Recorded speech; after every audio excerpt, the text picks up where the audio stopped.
control the cover boundary. At last the time has come, this is a cricketing emergency.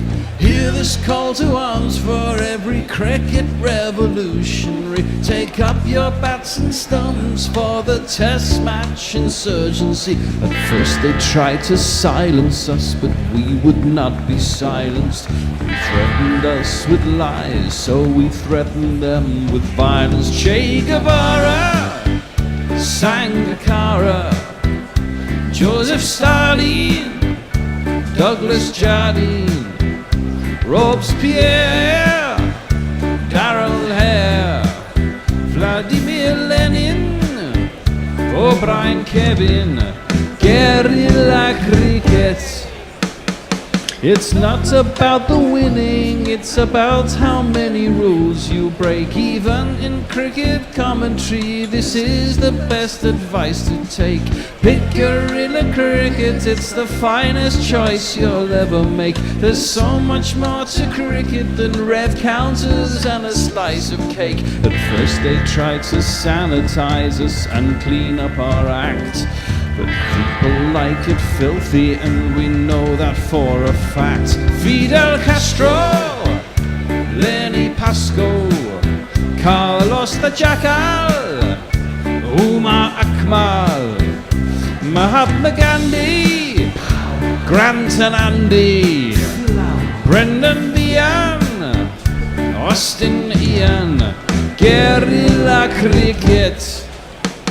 Stick with us, cause you know we're not the kind of thing that you see on the TV and the radio. So vive la revolution. First they tried to buy us, but we would not be bought. Okay, we were, but then we ran away, and we will not be caught. Would not give up the ghost when they left us all for dead.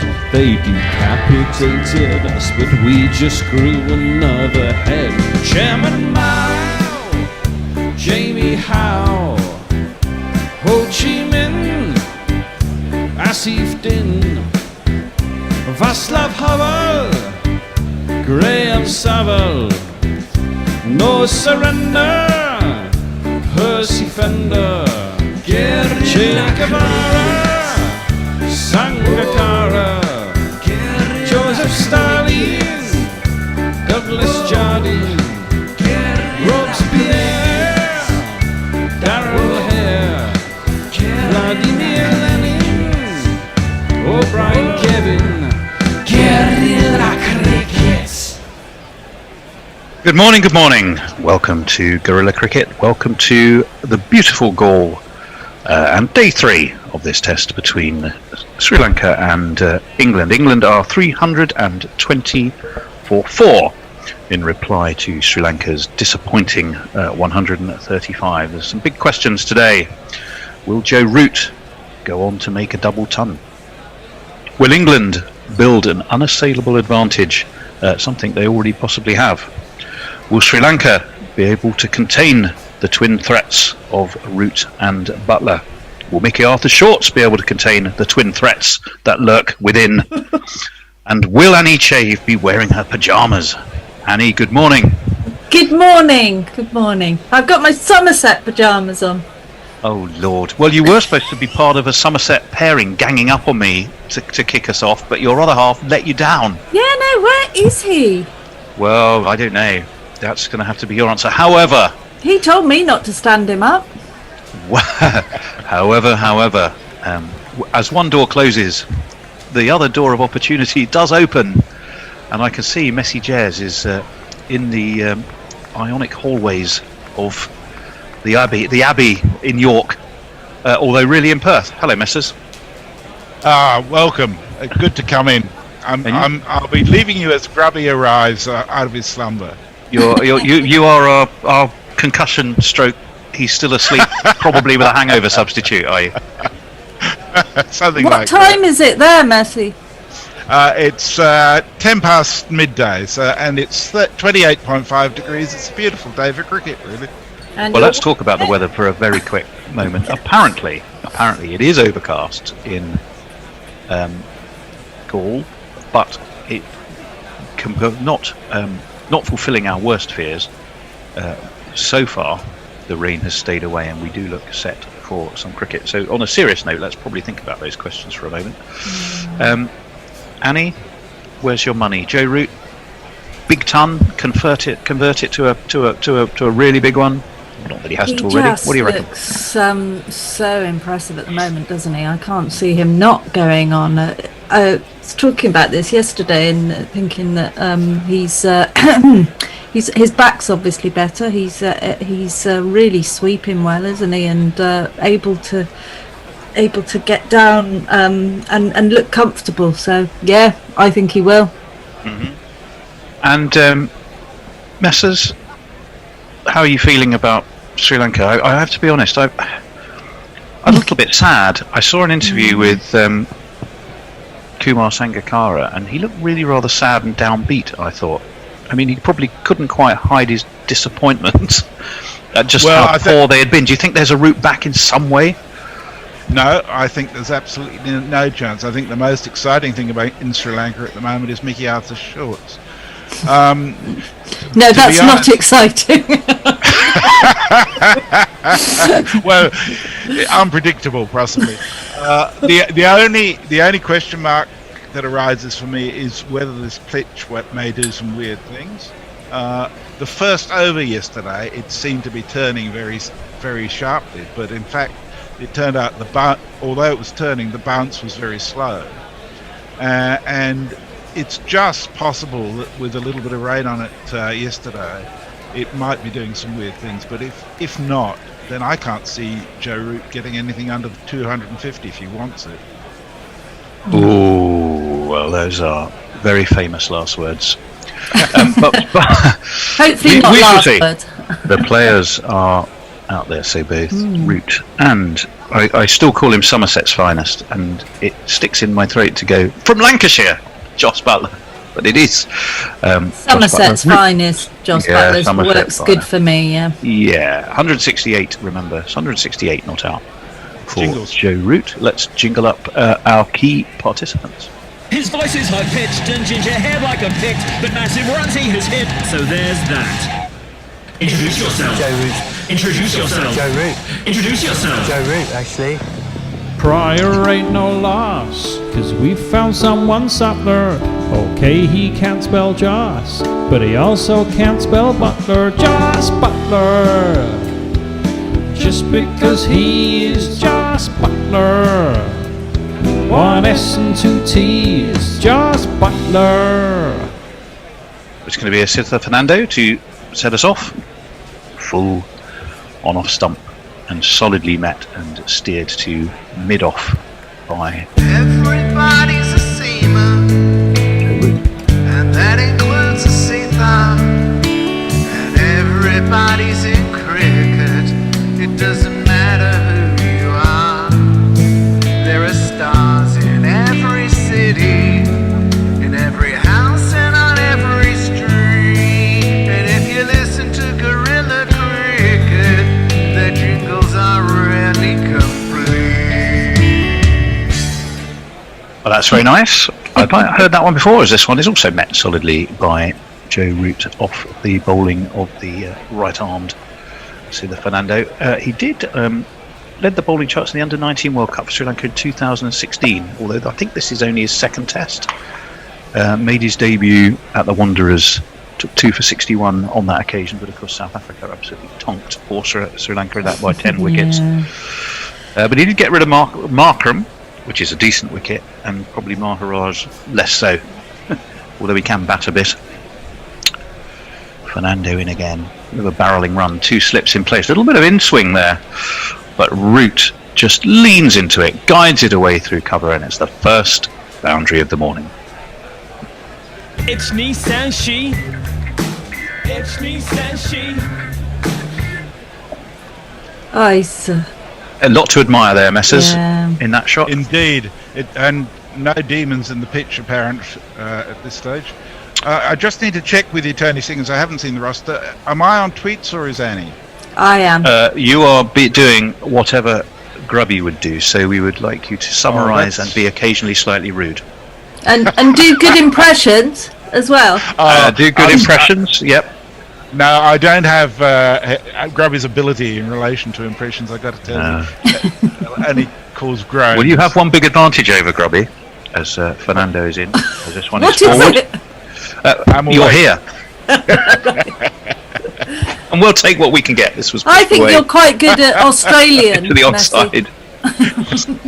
And there was no run on this occasion. We're just watching a replay, in fact, of that sumptuous cover drive by Joe Root, which was just superb. It's one for the coaching manuals, that Annie, wasn't it? One to purr over. Yeah, but do you see what I mean? He's looking so much easier. He's not holding his back all the time, and he's Yeah, just indeed. looking I more could tell you as well that the GPL is open. There's 85 quid in the pot. That's not Well, bad. hey, Victor Fernando is going to be in again. He's bowling from the city end at Galle. And this one is left alone and through to Nirashan Dick Weller. It goes. Did you see the ridiculous conversation last night on our own internal chat group, on WhatsApp group? was this about the prostitutes? There's a new jingle. I swear to God, I heard it. I listened to it 10 times, and I thought, I don't understand the words of that, and why is it talking about prostitutes? It was just the bizarrest thing. I think it's We might have more to play about it for people to form their own opinions, but it was interesting, Annie, that you and I both went, well, I heard, that's what I heard. And then other people popped up and went, yeah, I heard that as well. Old ears, apparently. Old ears, indeed. It's not a matter of age; it's a matter of interpretation. I've got old ears on a young head. As this one, leaps up a little bit at Joe Root. And having said just how comfortable he's looking, that hurried him up a bit, missus, didn't it? It did a bit, but it was still very tennis ball bounce. You know, it wasn't zipping off the pitch. It did come up a bit, but he had plenty of time to adapt to it. It wasn't. Well, who's joined us, missus, if anybody? Oh, that's me. Oh, sorry, yes. Yeah. Annie. Who's joined us, Annie? Mog has. He just says that he's replying to me about Grubby's impressions and saying, let's hope it's as convincing as other impressions, but I'm not quite sure what he means by that. And the light roller says, joining you again, thank you for the excellent commentary and good humour. Oh, well, delighted to have you with us. I should tell you as well, by the way, that India are 60 for 2 now, after 19.5 overs. Oh no, they 369 is where Australia ended up. Crucial moments, I think, for them. Lose another 1 or 2 wickets, and you would rather fear for India. Although it's hard not to sympathise when they're just so injury ravaged. But it's sort of falling like flies, aren't they? They are. It's going to be Dilruwan Pereira, senior citizen these days, of course.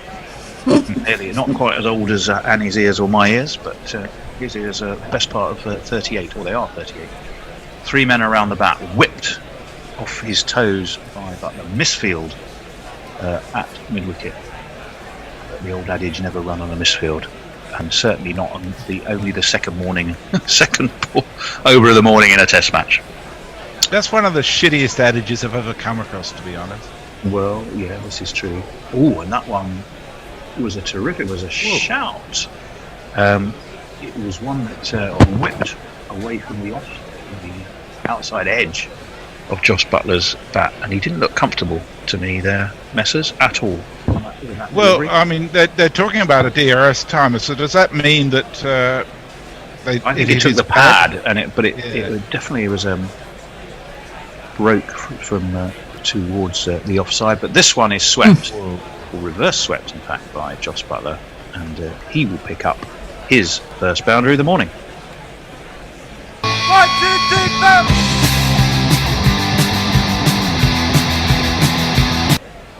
It was quite a ball by Dilruwan, not the ball that got swept or reverse swept for 4, but the one before, because he bowled off breaks, but that seemed to have all the classic marks of a leg break and seemed to move the other way, which suggests there is still plenty of movement to play with in this pitch. In comes Pereira again. That one is more the classic off break and solidly met. 193 the lead. That reverse sweep from Butler tells me that they're going to be in a hurry this morning. I don't think they trust the weather to be going for too long, and frankly, they got such a good lead anyhow. They don't need to worry about losing. A top-edged sweep. 4 men around the bat, if you include Nirish and Dick Weller. They all looked upwards, thinking surely one of us is going to be underneath this, and it wasn't. It just dropped far enough behind Dick Weller to evade all of them. So some early frustration for the Sri Lankans on that occasion. Okay, I'm being told off by our technical department for stroking my chin and therefore making rustling noises on the mic, so I'll try and keep my hands under control. Wouldn't be the first time someone has asked me to do that. Is it back at school, was it, Tony? 329 for Fuyeba. The bear's telling me to control my pensive chin stroking. Comes Dilrawan Pereira again. This one's uppishly swept again. I think that one's going to not go all the way. There's a man down there at long leg. Will just be a single. Did he signal that as leg buys? Masters, did he get some bat on that? No, I think he got some bat on that. Yeah, I thought so. Get Joe Root a broom. Honestly, he more sweeping than I've ever seen him do. Well, he's on to 173. We were wondering whether he can get to that double ton. I've just realised why Annie is so nervous at you. It's because the love of her life, Joss Butler, is at the crease right now, and she's terrified. I am. I can't settle when he's batting. Actually, I have to admit. You can't settle. You sound like a cat on a sofa, sort of turning around in circles. I recently actually spoke to him face to face and asked him about his fuck it bat as well. So. Oh, and what was his answer? That's an interesting one. What did he say? He said he just always goes back to it if he's feeling a bit, things are a bit shit. He just thinks about his fuck it bat basically. So. He had a decent IPL, didn't he? He averaged, I think, 32 for the Rajasthan Royals. I know you can't compare that in any way to Test cricket. Made a 70, if I recall, in one game. I think it might have been against Chennai Super Kings. Well, we're not going to see too much of Fernando. He has done the rest. We're going to see the fabulous Embuldinia, and his first ball is cut by Root away through cover, but there's a man down there on that deep cover boundary. Actually, backward point, and Root will move on with a comfortable 2. We're going to jingle up Mr. Embuldinia. You watch this kid throw them down. He smashed a finger in his second game. There was concern, but it was just dislocated. Oh, that's it, Embuldinia. Happy days when 2 slips in place. And swept again by Root out to mid-wicket. So he will get another single. He'll move on to 176. The lead now, an awesome, if you're looking at it from the Sri Lankan perspective, of 199. 98 matches for Joe Root. 8,000 runs up for him. And an average of best part of 50. Forward comes Root again, pushed away into the offside. If you look at his averages, it is still true that his average as captain is lower by not that much. I think it's about 48 versus 44. His average is lower as captain, but then increasingly he's had more and more matches as captain, hasn't he? That one turns appreciably. But interestingly enough, the Sri Lankan captains have... there was an article about this and saying that the Sri Lankan captains are all better as captains. Okay, that's very interesting. Well, certainly Angela Matthews did for a while. I even noted it down, I'll admit. Okay, good statting. This one's pushed away into the offside. Another easy single. The fastest to 8,000 runs, 178 innings for Joe Root, 176 just above him Peterson.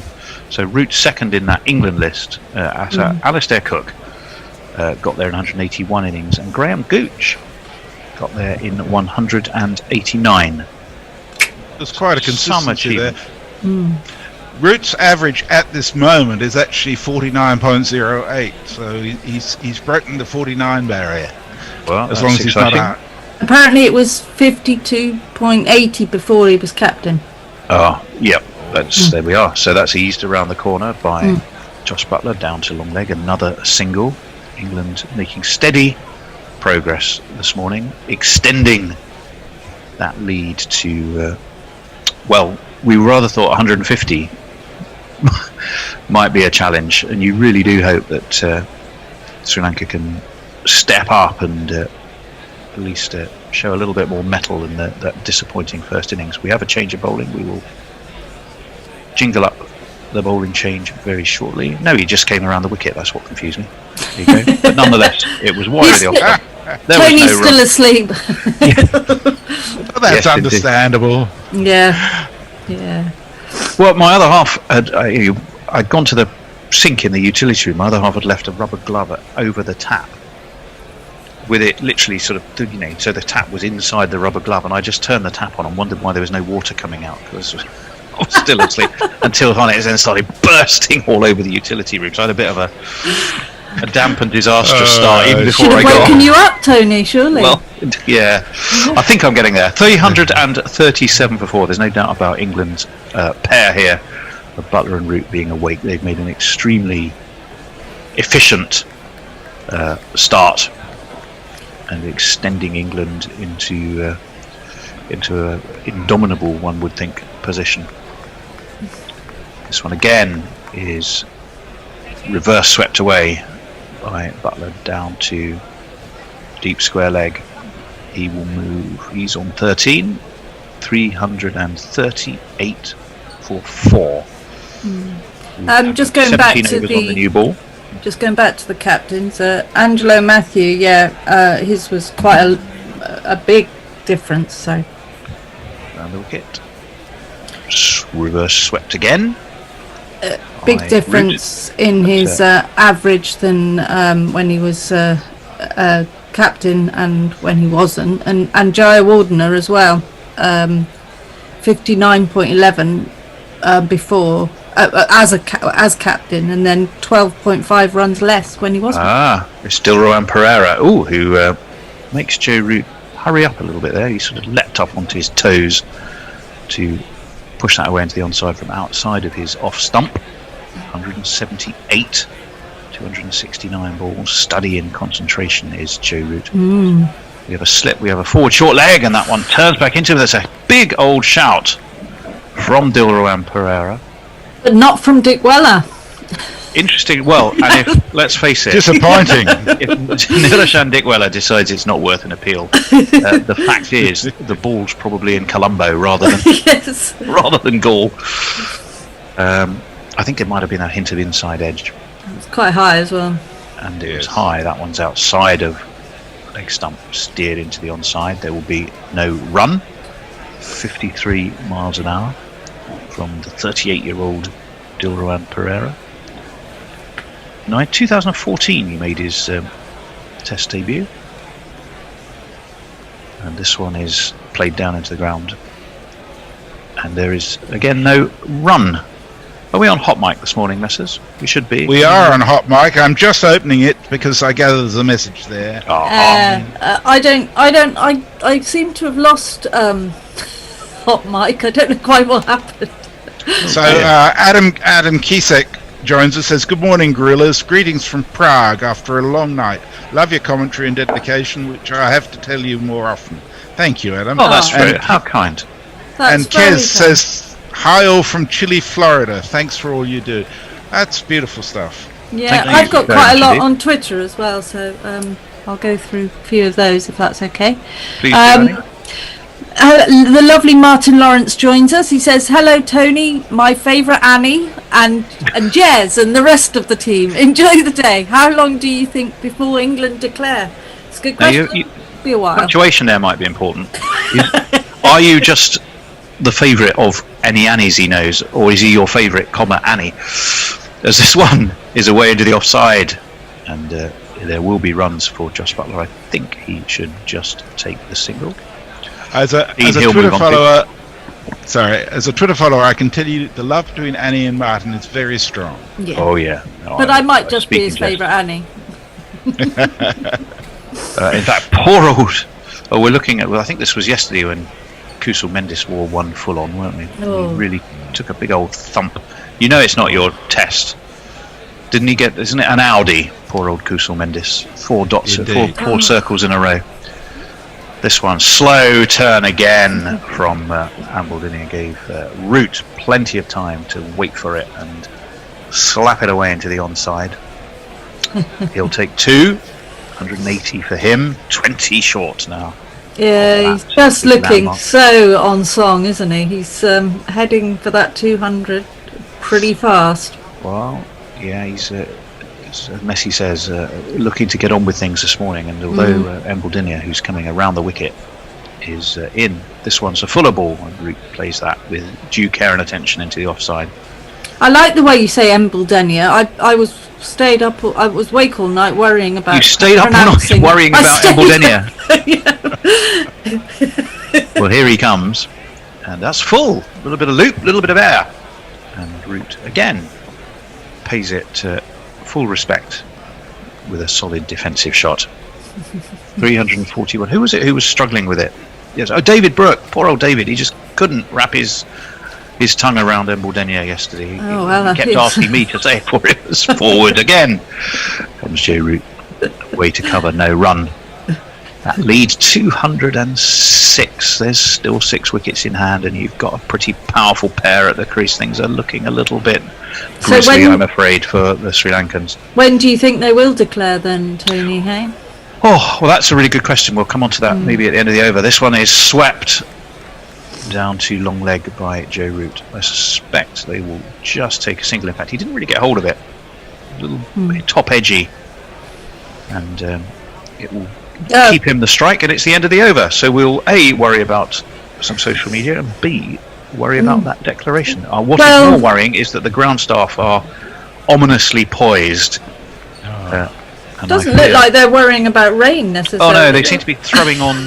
They've got a yellow wheelbarrow, Yeah. and one chap with a yellow wheelbarrow, another chap who is just chucking on plenty of soil on a damp patch right on the corner of the outfield, and a chap in a Hoot t-shirt and mask, as is all appropriate these days, just seems to be watching, supervising in sort of foreman-like fashion.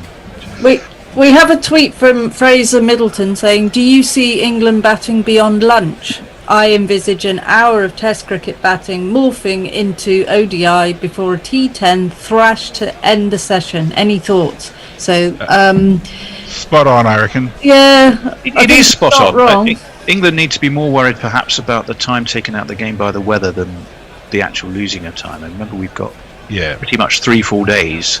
It's stormy today, isn't it? It's sort of possible thunder. Or I think bat once is definitely England's hope. I think that's as the it would be. forecast for basically the whole of the month. Yeah, Pereira around the wicket and nudged away to mid-wicket by Joe Root. Just take himself a single this time. Move him on to 182. England to 343 for 4. Shall we give you just a very quick update? 60 for 2 now are India. So they haven't yet lost a third wicket. Which is clearly important. 3 men around the bat. An off break from Pereira. Easy pickings for Root for Joss Butler on that occasion. No, it was Root, wasn't it? Just turned away round the corner. 344 for 4. And it's England's highest test total at Galle. gosh, really, yeah. I mean, one stat I did see which is really interesting. There's been a positive result in the last 26 tests in Sri Lanka. It does tell you that those turning wickets produced results rather than a draw, which I know you love a good draw. You love a good attritional draw, I Andy, don't do. you? I really do. As do I. Onto the back foot goes Root, turns it away into the onside. There's no run. He looked So a little. you He would have looked. I loved saw him. Sydney. I beg your pardon, Messrs. So Annie would have loved the Sydney Test match. Well, yes. Well, that was. That Oh, was it was. I thought it was a brilliant test match. Yeah. whipped Wristily to mid-wicket. No run. 1 for 91. No, the India series was all set up for a brilliant last game, but they've just lost so many players. That one's a bit more loop. Root nudges it to mid-on. Ambles the easiest of singles. There wasn't a sense of urgency there. That was for all the world like a man just pottering out for a stroll across the common on a Sunday afternoon. not someone who appeared to be in a hurry to get to his next appointment. I saw a fascinating tweet this morning that said India has 7. Sorry, Messrs. That one kept a little bit low. Hurried, Joss Buttler.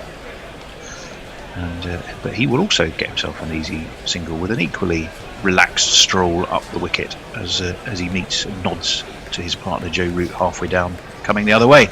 Sorry, Messrs. So India has 7 bowlers ranked in the ICC's top 25, none of whom is able to play at the moment. Yeah. That's quite extraordinary, isn't it? I need to do some tweets because I'm getting. Mog says, "Wait, we can do jingles about prostitutes." No, Mog, it wasn't about prostitutes. Ewan Innes says, "So another 125, 150 runs." I reckon. Yeah, that's he did ask. I don't think England need past 300.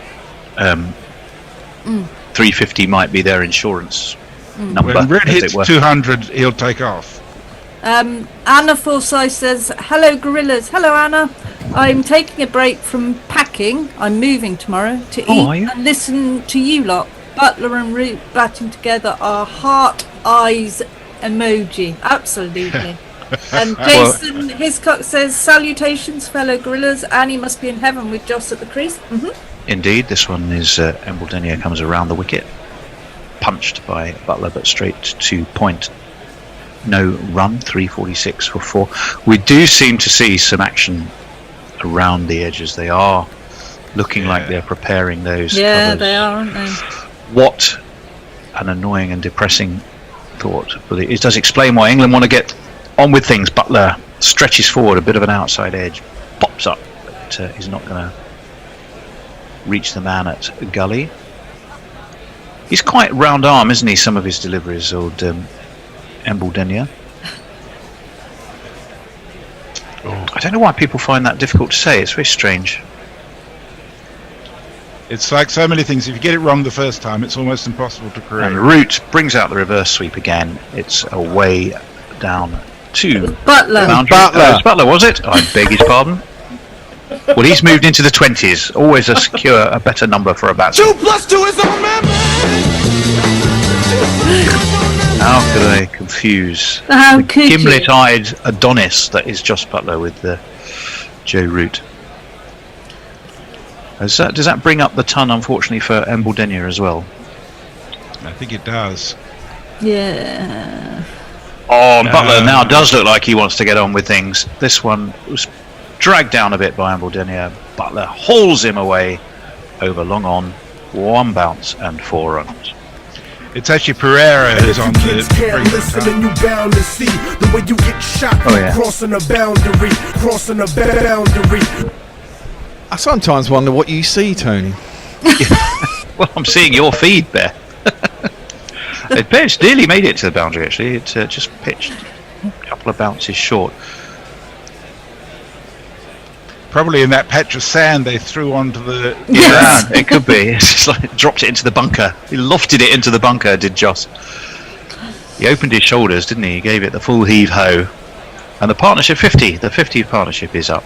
92 balls. The lead 219. 350 is also up, of course, for England. 354 for 4. Around the wicket. Again. Cut away to deep point. Just a single on this occasion. And it was Embledenia. Why are you suggesting it wasn't there? Now you're really confusing me. He's taken 3 for 150. 150. Oh, I see what you mean. Yeah. That's not great, is it? No. I think we were saying the other day, if you get 5 or 6 wickets, but it's for like 170. It doesn't quite ever have the same ring if you're telling your grandchildren about that fiver, does it? This one swept past the square leg umpire. Is it going to make it all the way? Two fielders converge. Neither are going to get there, and it's 4 more.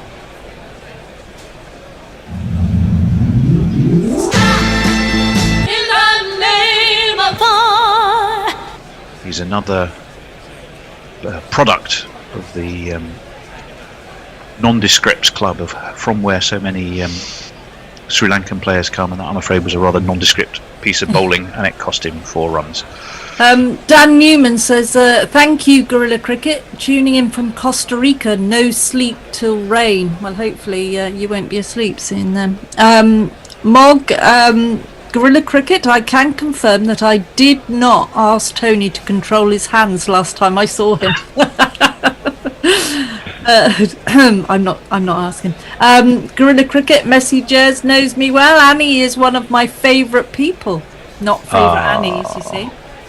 No, I did know when I asked that. I was just I was just mucking about, Martin. I do know that.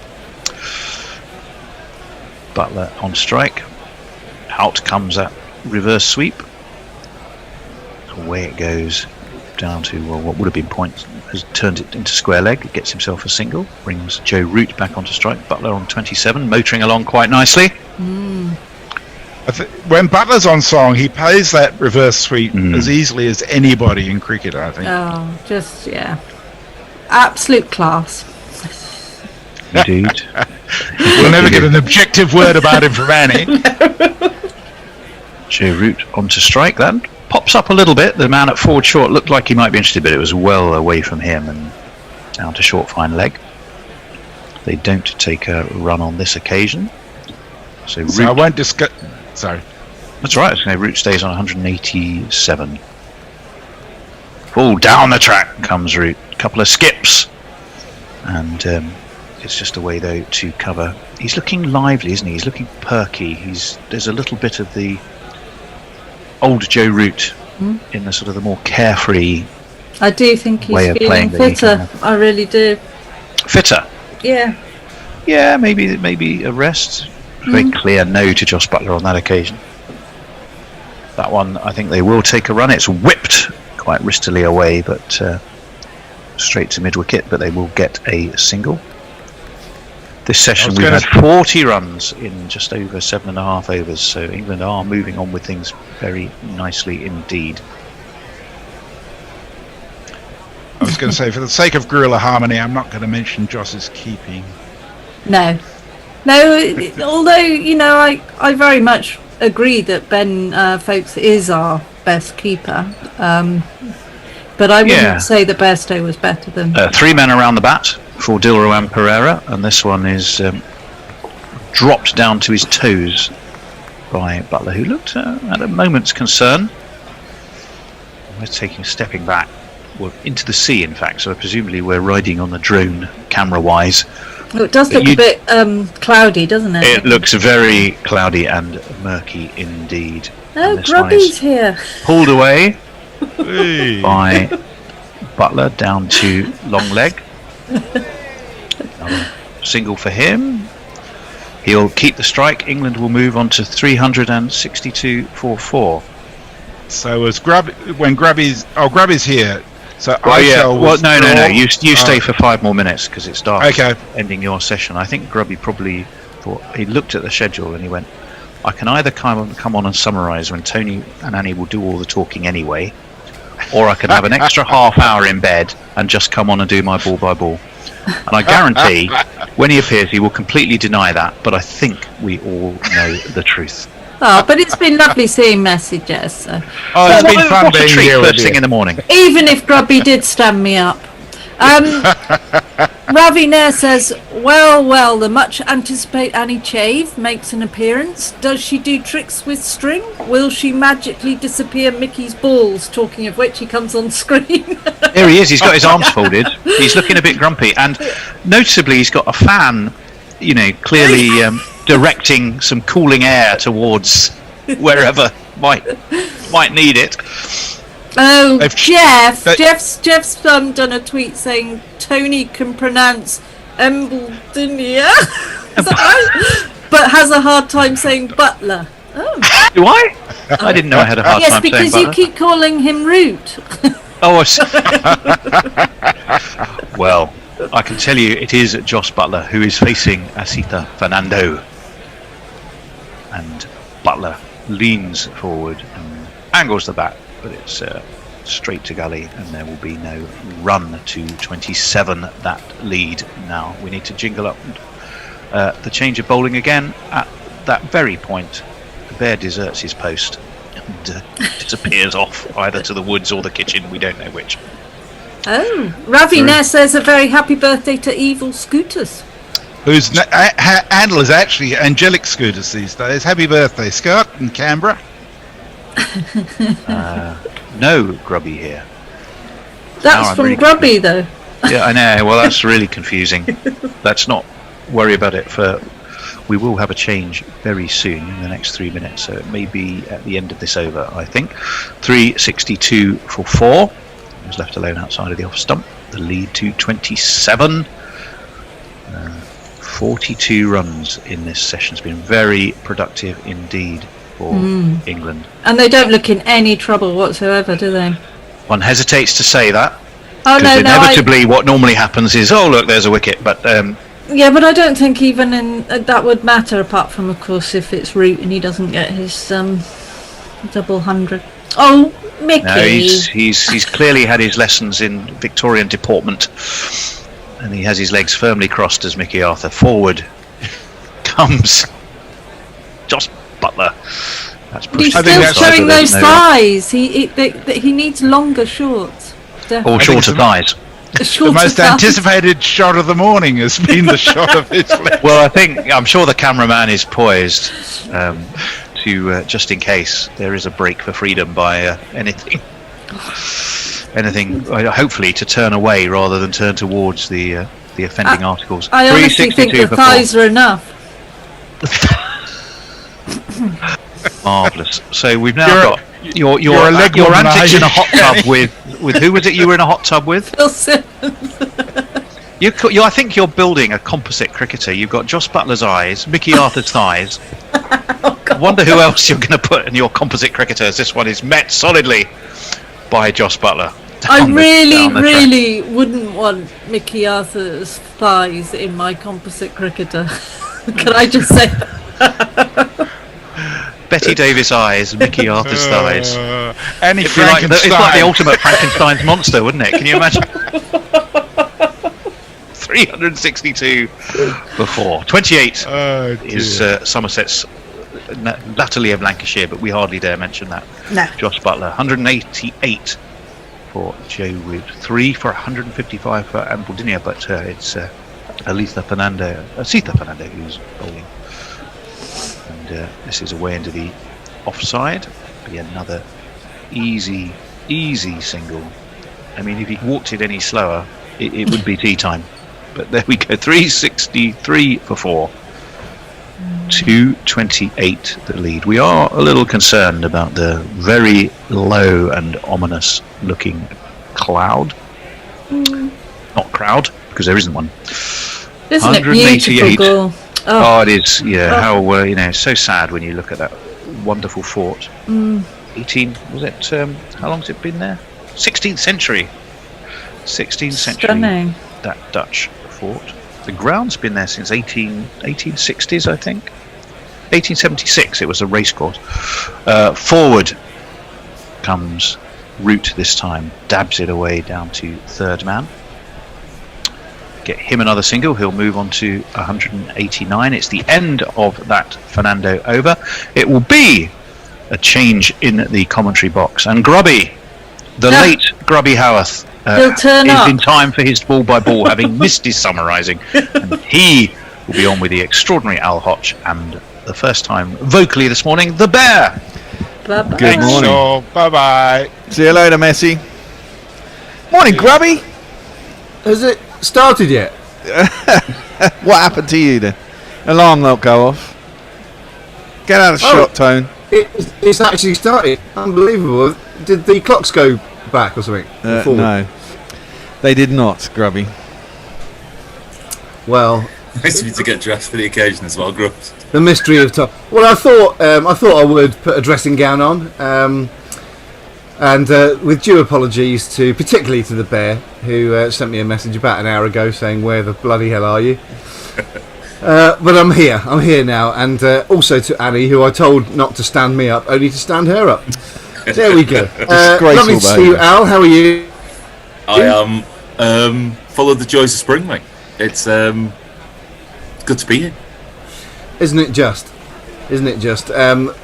Slightly wishing for a closer test match, although it's obviously always nice to see England do well. It's Pereira who starts a new over, and Butler comes down the track. This one balloons up over his shoulder. It's Roots who's on strike, by the way, and just pops up to backward square leg, and there is no run. And how are you, Bear? Always a joy to see you. I'm very well, Grubby. Third morning in a row, feeling quite chipper considering, really. You're on the right time zone then. Yeah, well, sweep by Roots goes behind square once more. Maybe a bit of an under edge there onto his pad. Did you get a little under edge on that one? Don't think so. Yeah, he did. Yeah, he did. Yeah, it's given us a run. So one more to him. He goes to 190. Looking for. Oh, he nearly dragged it on, you know. I think what will be his? Will it be his third double hundred in Test cricket? It will be indeed. Certainly be his second against Sri Lanka. Yeah, and I saw him get his other one against Pakistan, the 254 at Old Trafford back in 2016. So it's Butler who's on strike now. Pereira comes around the wicket to him. Butler uses his feet and turns it into the leg side where it's fielded at that short mid-wicket position. Bear, happy to see that fielding position always. Always happy to see that position, especially as a spinner coming around the wicket. I was interested to read yesterday, this is the first time in something like 20 years that England have had a top six that are all right-handers. Yeah, interesting point that. Pereira is about to go to his ton. His figures are 1 for 97. It's going to be 1 for 98 as Butler turns this into the leg side and takes a single. Isn't that a bit of a misleading stat, though? Well, no. I mean, I think the point they were trying. But the point they were trying to get across is that Pereira got 22 wickets against us last time with a side that had, I think, 8 or 9 left-handers, and everyone was going, "Why isn't he taking wickets?" Well, because he's an off-spinner bowling against a bunch of right-handers, and I think that gives you a disadvantage, an off-spinner. Root faces up and uses his feet. This one he slaps over mid-on. Is that just one bounce before it goes to the boundary? Yeah, one bounce before it goes to the boundary. Oh, yeah. Pretty comprehensive. No, hang on, it's been signalled 6 by the umpire, but given 4 on the screen. So we shall see. We're probably going to go upstairs to ratify. Do we just give him 5 then? Have we got a 5 jingle? No. Probably have somewhere. We got a 5 for jingle, and that always gets pinged on YouTube. Let's have a look. That's 6. 6? Yeah, it's gone all the way. That's a 6 to Root. 196 it's gone to. Come on, Rooty. Double ton. So that will be changed in due course. 6. Indeed. I mean, do you think someone like Rooty, I mean, Annie was noting how refreshed he looks and how, subtle his back looks. The fact he's been sweeping like a good one for the last 2 days and a bit after this ball. He's back in his crease defending this one down towards Galle, and there is no run. He does look very good, and I think when he's in form, and it's as much to do with his mental state as it is with his physical state. I would say that he gets very low, he watches the ball well when he plays that sweep shot, which he's obviously been playing a lot of in this particular innings. I'm going to give you some messages from Hot Mike. I'm not sure if they've been mentioned. Please. Adam Kizik, good morning, Gorillas. Greetings from Prague after a long night. Love your commentary and dedication. I think we've had that in Chile, Florida. He also says nothing like a discussion about Mickey Arthur's thighs to have some sweet dreams. And then Jeremy Henderson, whoever he is. Thanks, guys. Lovely to have you along. I was thinking more along the lines of actually this COVID pandemic and the lack of cricket they've had has actually given them a chance to actually properly recharge the batteries and think this is what I do for a living and get your headspace back in that. Because he's not had any IPL or any of that nonsense. I mean, since we left... No, much as he might like it. Yeah, but I mean, since he left, South Africa, and we didn't spend a lot of time in South Africa. Isn't the ball meant to go through that hoop? Yeah, I think they're going to change it. Yeah, we're seeing a picture of the ball. Umpires attempting to pass it through the sort of handcuffs type item that they use to determine whether the ball's shape has gone or not, and it looks as though it has, as Al rightly points out. What a beautiful scene with the sun low in the sky. Did we see a close-up there also of our friend Randy Caddick? Oh, was that Randy Caddick? We never got him on in the end. We tried. Oh, shame. Yeah, I think he's had a fair bit of media attention. This, for those of you who have not been following that particular piece of media interest, is the guy who... Rob Lewis, I think his name is. I think he went out there last March to follow England when the original series was supposed to take place, and when it was called off, he said, well, sod it, I'm just going to stay here until the series goes ahead, thinking, oh, it'll be done in a month or something. And he's been over in Sri Lanka for over 300 days, during which time I believe he's helped out with a local street dog charity. He's been in good work since he's been there. He's been able to do his day job remotely, hasn't he? Something like that, yeah. Yeah. So man.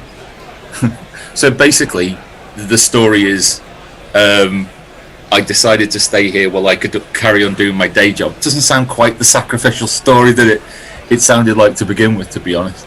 No, I don't think he ever set out for it to be a kind of sacrifice. He obviously wanted to do it and was able to finance it and continue working. But yeah, he's been doing that street dog charity and also doing a bit of DJing apparently. As Randy Caddick. Randy Caddick.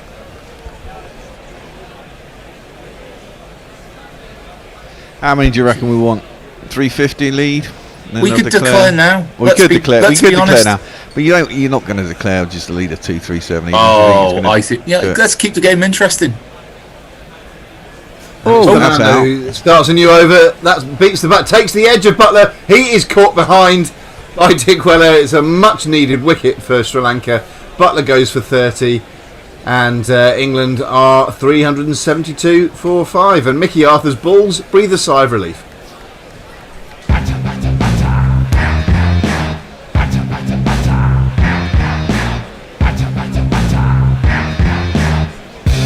On your bike, mate.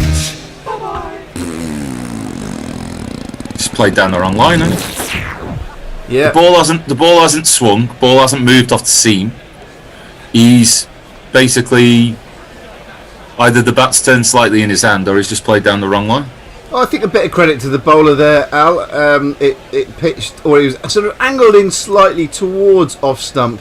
Maybe did a little bit in the air, maybe did a little bit off the pitch. And Joe Root at the non-strikers end did that thing with his right hand as if to suggest that it just went away a little bit from Butler's bat. Either way, it took the outside edge. Decent piece of bowling. Butler looks a bit cross. And England 372 for 5. But yeah, England will clearly only want to bat once. If we're perfectly honest, probably have enough already to do that. But I can't see England declaring anytime soon. No. Right, let's give you some messages. CFC Fan TV Taylor on YouTube. Great professional presenters, loving the dedication this morning and commentary. You should definitely replace BBC Radio 5 Sports Extra. Well, thank you very much. Which is lovely. Thank you very much for that. Let me see. Where are we in terms of Twitter? Fraser Middleton, first bit of rain, immediate declaration. Anna Forsyth, the offending articles might be for the best euphemism for bollocks ever. James Humberston, playing cricket on Sydney's northern beaches and listening to Guerrilla Cricket with Max while we score. What a picture that is. Mog Grubby delivering one of the least convincing performances since Gwyneth Paltrow won an Oscar. That's lovely. Jez, good to hear a discussion of ball shape that doesn't involve Mickey Arthur. And also, Joss Butler is wishing Grubby had stayed in bed a bit longer. And then Mog, yeah, piss off, Butler, yeah, hack. going to show that even at 372 for 4, nobody is ever satisfied. Well, that was out of date. It's 372 for 5 now. Well, I'm assuming that's... Talking of left-handers in the top 6, what are we going to have to do to get David Milan in that top 6 before we go and tour Australia again, given that he was our top scorer last time? Abandon test matches and just play T20s? Yeah, something like that. I don't know. I mean, with Dan Lawrence there and 3 people to come back in Burns, Stokes and Ollie Pope, suddenly a bit of competition, isn't there, for places? I mean... So I stand by my question. What are we going to have to do to get David Milan in the top 6 before we go back to Australia? Give him a tryout, I guess, at some point. But I don't think he will. New batsman. Well, he may not be jingled up. He's gone first ball. He's been bowled. A Yorker, gone first ball. And all of a sudden, Fernando is on a hat-trick. We need to drop Sam Curran. That's all we need. Possibly. So get on your bike and take a hike right out of here. Oh, that's a good ball. That's a great ball. Your history, no good for me. Your history, nah, nah, nah, nah. Yeah, little Sammy Curran gets an absolute jaffer first up. And he's gone for a goldie. This one was full, it was straight, it did a little bit in the air quite late. It did him through the gate, and he's gone. And there we see Randy Caddick giving it large. I think he might have been having one or two... He's calling for the declaration, I think. One or two of the local brews. Yeah, he's calling them in. Unfortunately for him, his word is not holding as much sway as Joe Root's. I like his shirt. A gorgeous flowery shirt on there. A black flowery shirt. It's got to be the most... It's got to be the worst feeling in the world, isn't it? You've watched all of your teammates make batting look pretty easy, and then you get an absolute jaffer first off. It's like, where did that come from? What? Never easy, was it? I mean, it was it's sort of tailed in a little bit, didn't it? And it was full. It was a classic one to get a left-hander. He's trying to whip it into the leg side, plays around it. And I'll tell you who you reminded me of there, where you said pretty easy. You reminded me of Greg Davis on Taskmaster. When he said, that was a pretty sweet 5 points. We've been binge watching. In the early part. Well, in lockdown 1, we watched all of them, and now we're in lockdown 3. We're watching them all again. Yeah, I love a bit of Taskmaster. I'd never watched it before this series. It's actually very good. It's well worth going back. Some of the first couple of series are a little shorter, but they're well worth watching. Some of them are just utter genius. To watch funny people have a mental breakdown in front of your eyes is quite funny. Yeah. TV gold. They do get stumped quite a lot, don't they? Yeah. Johnny Vegas in the last series. He's always comedically tragic anyway. But, yes. But to what? Doesn't take much to send him over the edge. No.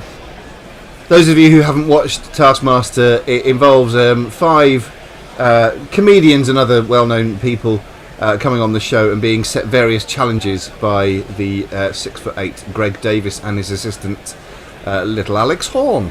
Little Alex Horn. What does Alex Horn do? And in the studio, we watch video footage of comedians doing said tasks, and it makes for comedy gold. Anyway, here comes a hat-trick ball in a test match. And he's in, it's full again, and Don Bess is forward and defending it back to the bowler. Well bowled and well played. So 372 for 6 now, England. Yeah. What on over this is? Yeah, that's very well bowled. This one, the one that got Curran full, it just swung enough to go through the gate. And he's got a little bit of movement here with this ball as Fernando. Well, it should be fun for England's opening bowlers, shouldn't it?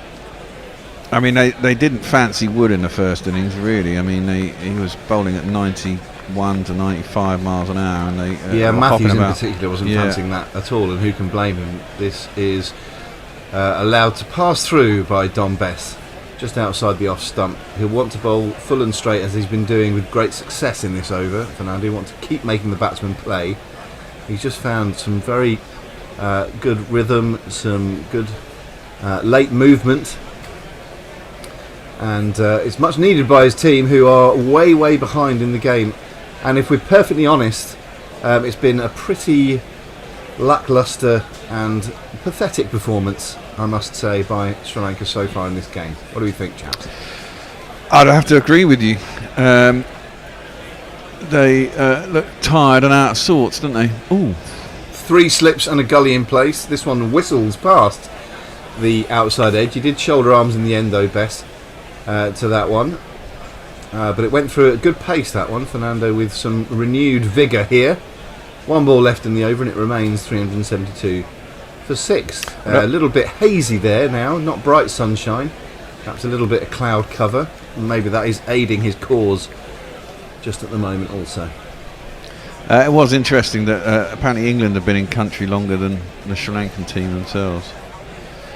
After really? a torrid time, after a torrid time in South Africa, England had got there before Sri Lanka themselves got back from South Africa. 3 slips, gully, a short leg, one of those James Taylor short legs, which is not as short as it might be. This is angled down to backward point by Don Bess, who remains on 0 not out, and the score remains 372 for 6. Another close-up of Mickey Arthur and his fan, and we go to some social media messages, possibly. Social media. Mog, a couple of messages from Mog. Last time I checked, Milan was very near the top of the run scorers in this year's BBL. I think. Well, I'm sure for his sake, he doesn't want to be perceived to be just a T20 specialist. And also, Mog says that he did recently watch a thorough watch through of Taskmaster and also the New Zealand version to boot. Yeah, I think Alex Horn, who's the creator of Taskmaster, although he gets roundly pilloried in his character on the show by Greg Davis, would have done very well out of that show. It's run for 8, 9, 10 series now in the UK. Didn't realise it had all been franchised out to different countries. No. But fair play to him. He's a very clever man, and it's a very entertaining show. Now we're going to get a change of bowling at this end. It's going to be Sri Lanka's best bowler at the moment. It's Mr. Mbaldania who's coming back on. Watch this kid throw them down. He smashed a finger in his second game. There was concern, but it was just dislocated. Oh, that's it then, Mbaldania. Happy days wherever you play. Slip a silly point. Root is down on his leg and he's sweeping it in front of square. It's going to be 200 as it races into the mid-wicket boundary. He was down on his knee there, getting into that low position we were describing a couple of overs ago. He's gone to 200, not out. Randy Caddick blows him a kiss from the fort, and that's a very well played 200 from England's skipper. Super shatter, super shatter, super shatter, super shatter, super shatter, rocker, rocker, super shatter. 10, 20, 30, 40, 20, 60, 40, 80, 60, 80, 100. 100, sir. You are. Congratulations, sir. You are a centurion. I see what Bear did there. He double clicked the old century. Yeah, jingle. I thought it was a mistake, and then That it did turns not out go it unnoticed, was Bear. genius. I am a genius, boys. I am a genius. Is part of your genius to slightly hide your genius, Bear? Is that? Of course, you know. Hide under a bushel. As my dad might say, self-praise is no recommendation. Absolutely. But, I happen to agree. And Mbaldania comes round the wicket this time, and Root is down in that very low position once more. He sweeps it hard. Again, a little straighter this time, but very much the same result as this rockets to that boundary, and it's the second one of these in a row. Oh, I had got to Go! I've bought myself a little. If you can see the screen, I bought this. We just called you a genius. I know. I bought this. It's a little like volume switch, so I can switch up and down the volume, which is easier than doing it with the thingy. And I left it down, unfortunately. You can tell how well he's playing. He's sweeping so far in front of square. Yeah, he picks his spot, doesn't he? Oh, this is an absolute beauty, though. Great comeback. Beats him on the outside edge. It pitched on middle and off. It turned sharply. Good take behind the sticks. And when you can beat a man who's 200 not out like that, you know you've bowled a decent delivery. Pretty much unplayable, that one. Just the one slip in place. The silly point has gone. This time it's full, and he plays a little dab sweep over his shoulder. Kind of come back for 2, I think, there. So that's 10 runs in this over. 382 for 6. An indication of the level of South African effort was what the wicketkeeper did there. Yeah. Just kind of, didn't even take the ball, just kind of like just kind of half palmed it back to the bowler. Just like, you've got the gloves on, mate. Why not actually take it into the gloves like you're supposed to? Some of the stuff from Sri Lanka in this game and in the South Africa series, really. I didn't see it. I got to say, village. I didn't see it in the South Africa series.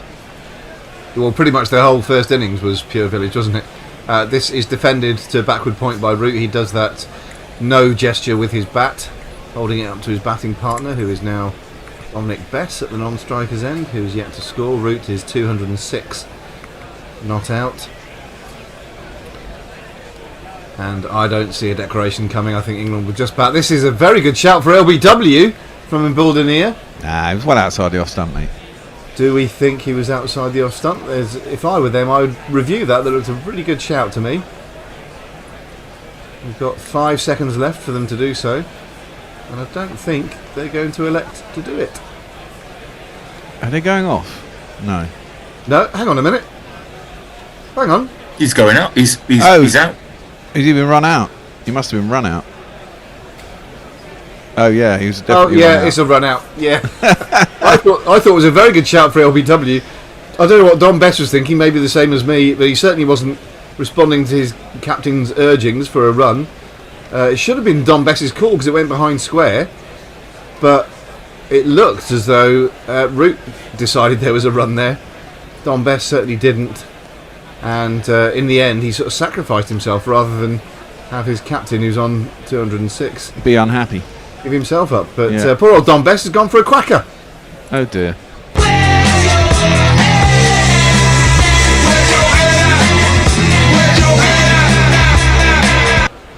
The game wasn't moving fast enough. It was, I was lying there in bed thinking, what can I do to make this game move on a pace and create some entertainment for our listeners? I thought I'd better get on commentary and make a few wickets fall, just to move it on a bit, because the game was stagnating, frankly.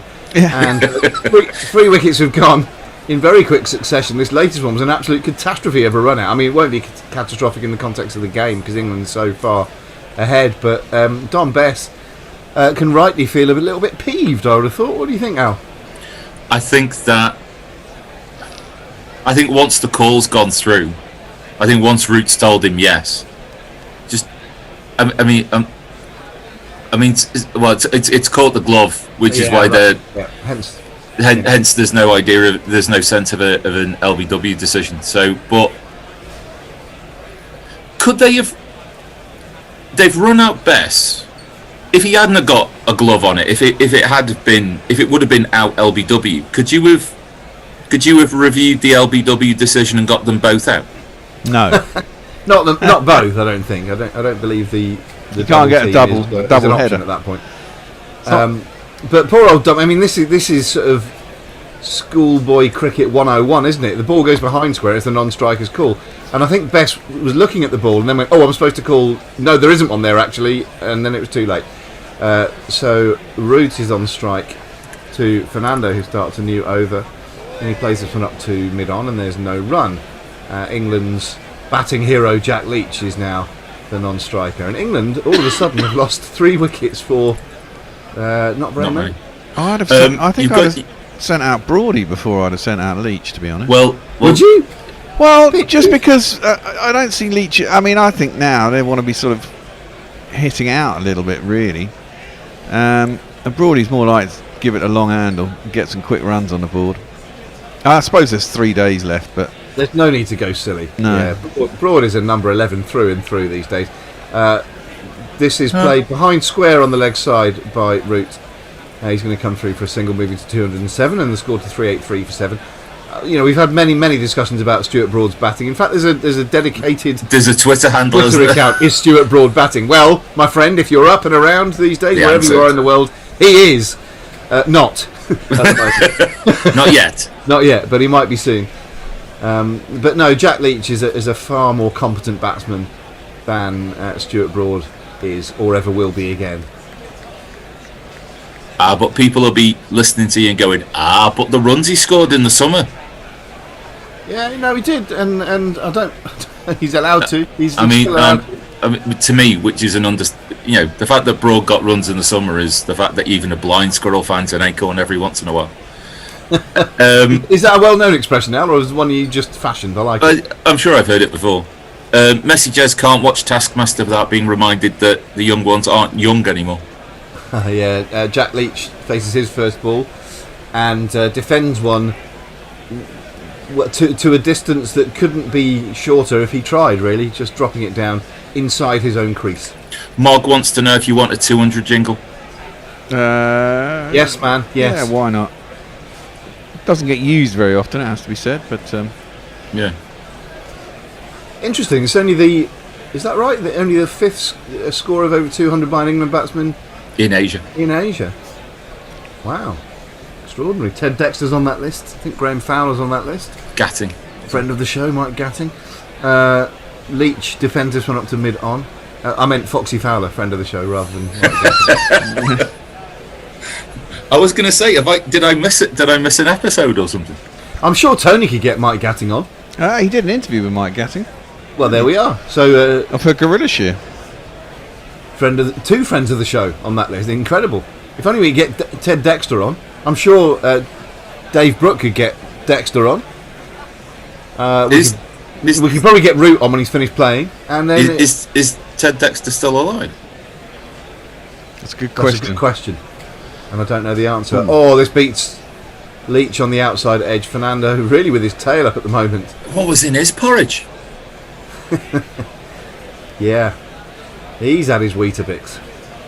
I haven't, because I came straight from bed to here, of course. But such is my dedication to the cause. I was up at 3:15. I was up at 3:30. Yeah, me too. Well, mine requires the extra 10 minutes drive to get to the studio.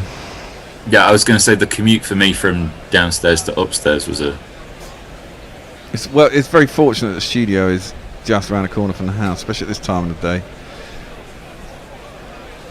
Fernando coming over the wicket to the left-handed Leach. A short delivery, slightly misdirected down the arse, and Leach is quite happily able to allow that to pass through.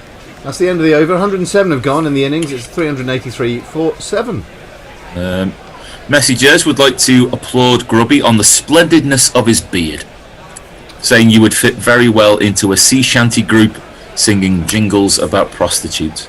No, which I believe is the definition of niche. I love a sea shanty about prostitutes or other subject matter, really.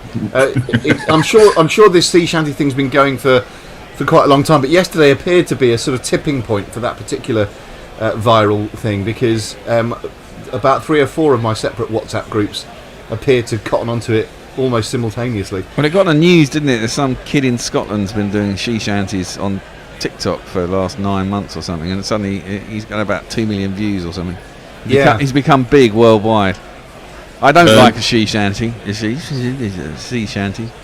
Neymar Butlins is checking in from LA. Apparently, it's 9:15 Friday night. Oh. Howdy doody. Howdy and indeed doody. We have some. Let me see. Messi Jez, that was a run out Inzi would have been proud of. Neymar, this is why you call your donkey Bess. Not happy with that. Fraser Middleton thinks that Broad not coming in suggests a declaration at 400. And Baldinier starts a new over to Joe Root. He is left arm over the wicket to the right-handed Root. He tucks it into the leg side, and they're able to come through for a single. Of course, we've got Woody to come as well. He's quite entertaining when he bats. Give it a long handle as well. Yeah, sure. Maybe that's why Leach is out there. Maybe Root wants to drag this on to 450 and a lead of 320 or something. And as an England fan, I always loved seeing Root play with a smile on his face. It's something that I recall from very early in his international career. Cheeky lad, loves the game. I think at times in his captaincy, the captaincy can weigh heavy on anyone who has that role. And I just love it when he reverts to that. He reverts to type, which is basically being a happy, chap. And why wouldn't you be when you've got over 200 against your name? Well, exactly. Well, we do have Ted Dexter news from Michael on Hot Mic. Says he is alive and living in Milan. He's 85. Where did it go wrong for him? Yeah, exactly. Just playing this defensively into the offside. He's got the Gary Naylor leg slip in play, which I know Gary is a fan of. It would be his first name on the team sheet would be that leg slip. Anytime an off spinner is bowling, and he's got him in place here. This turns sharply across Leach, and a decent take there from Dick Weller behind the sticks. Has Jack Leach got new specs? Because those sort of black framed ones that he's sporting, they look fairly new to me. Yeah, they were all round before, weren't they? Well, I think, yeah. Another ball fired in towards leg stump, and Leach is equal to that, defending it into the leg side.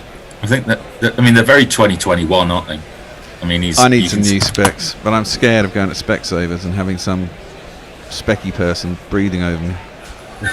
This is a fuller delivery, played nonetheless from the crease by Leach, watchfully into the leg side, where it's once more fielded by the short leg fielder.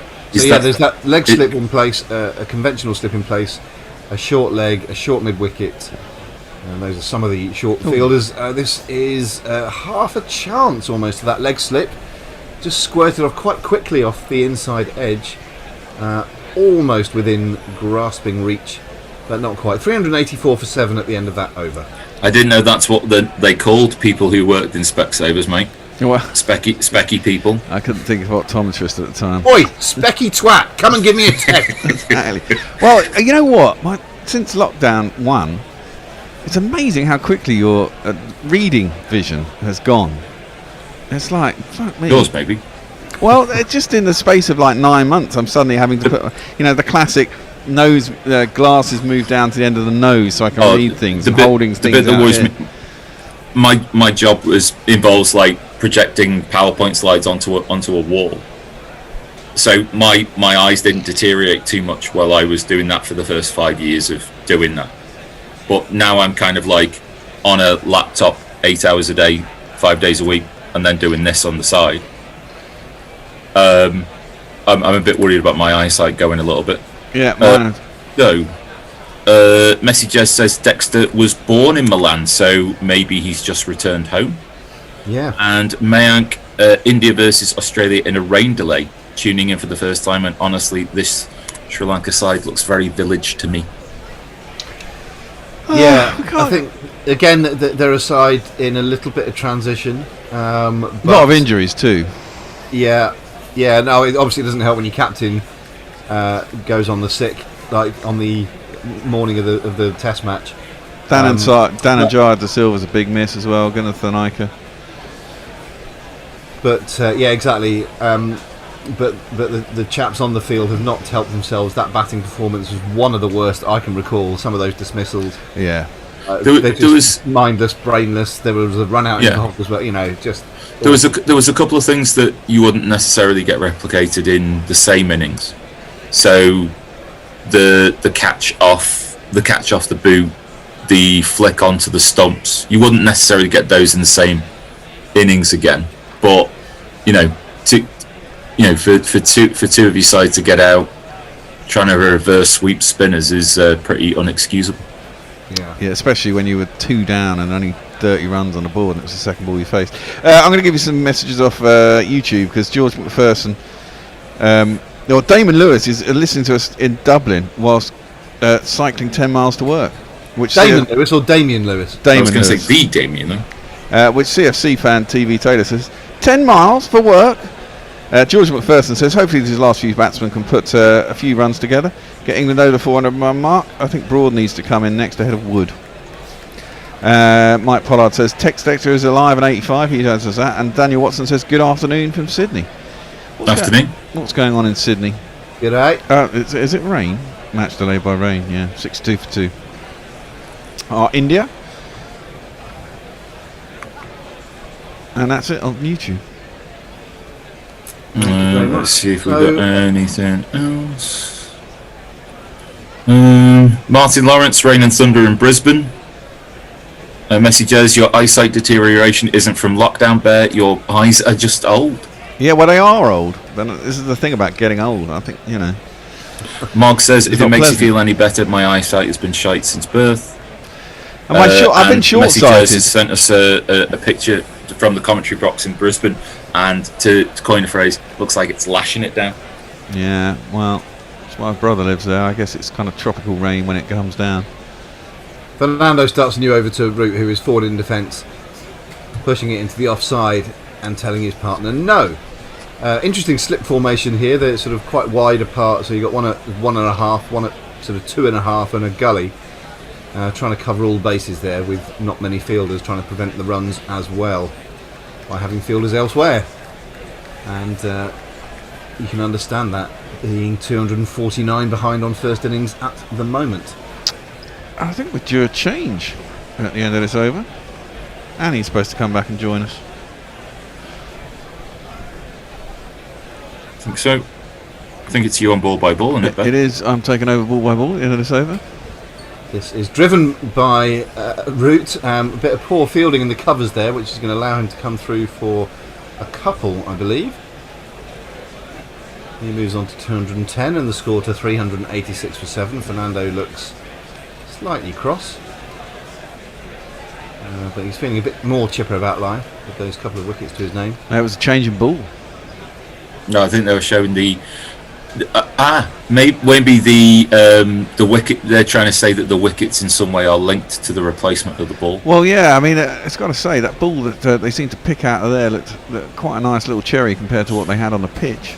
I suppose we can only change for what's in the box, but it's doing a trick. Fernando, a full ball outside off stump, and Root is very correctly forward to this one, playing it up the pitch, holding the pose, and there is no run. See, we've got a new shop, Grubby. Say again? We managed to get a new shop. With you can buy all sorts of things now. You can buy mugs and duvet covers, throws, shower curtains. If you want a shower curtain with a Gorilla Cricket design on, you can buy one of those. As well as t-shirts, obviously, and the usual stuff. There we go. Well, we'll be spreading that word far and wide because the world needs more Gorilla. Absolutely. Fernando once more, a bit shorter this time and down towards the low, but slightly more, well, poorly directed really, and Root is able to swivel pull this one, slightly inside edgy, but it races down to that fine leg boundary for one of these.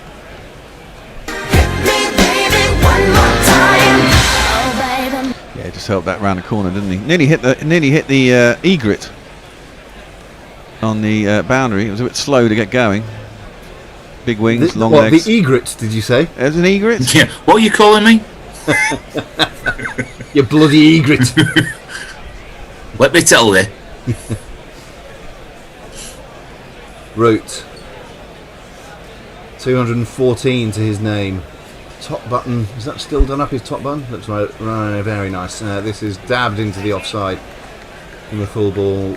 Leach, a very willing partner at the other end, comes through for a quick single. 215 against Root's name now. 391 for 7. One ball left in this over, and I think we're having that change, are we not? Yeah. Do you think that's a bit of sucking up from Leach?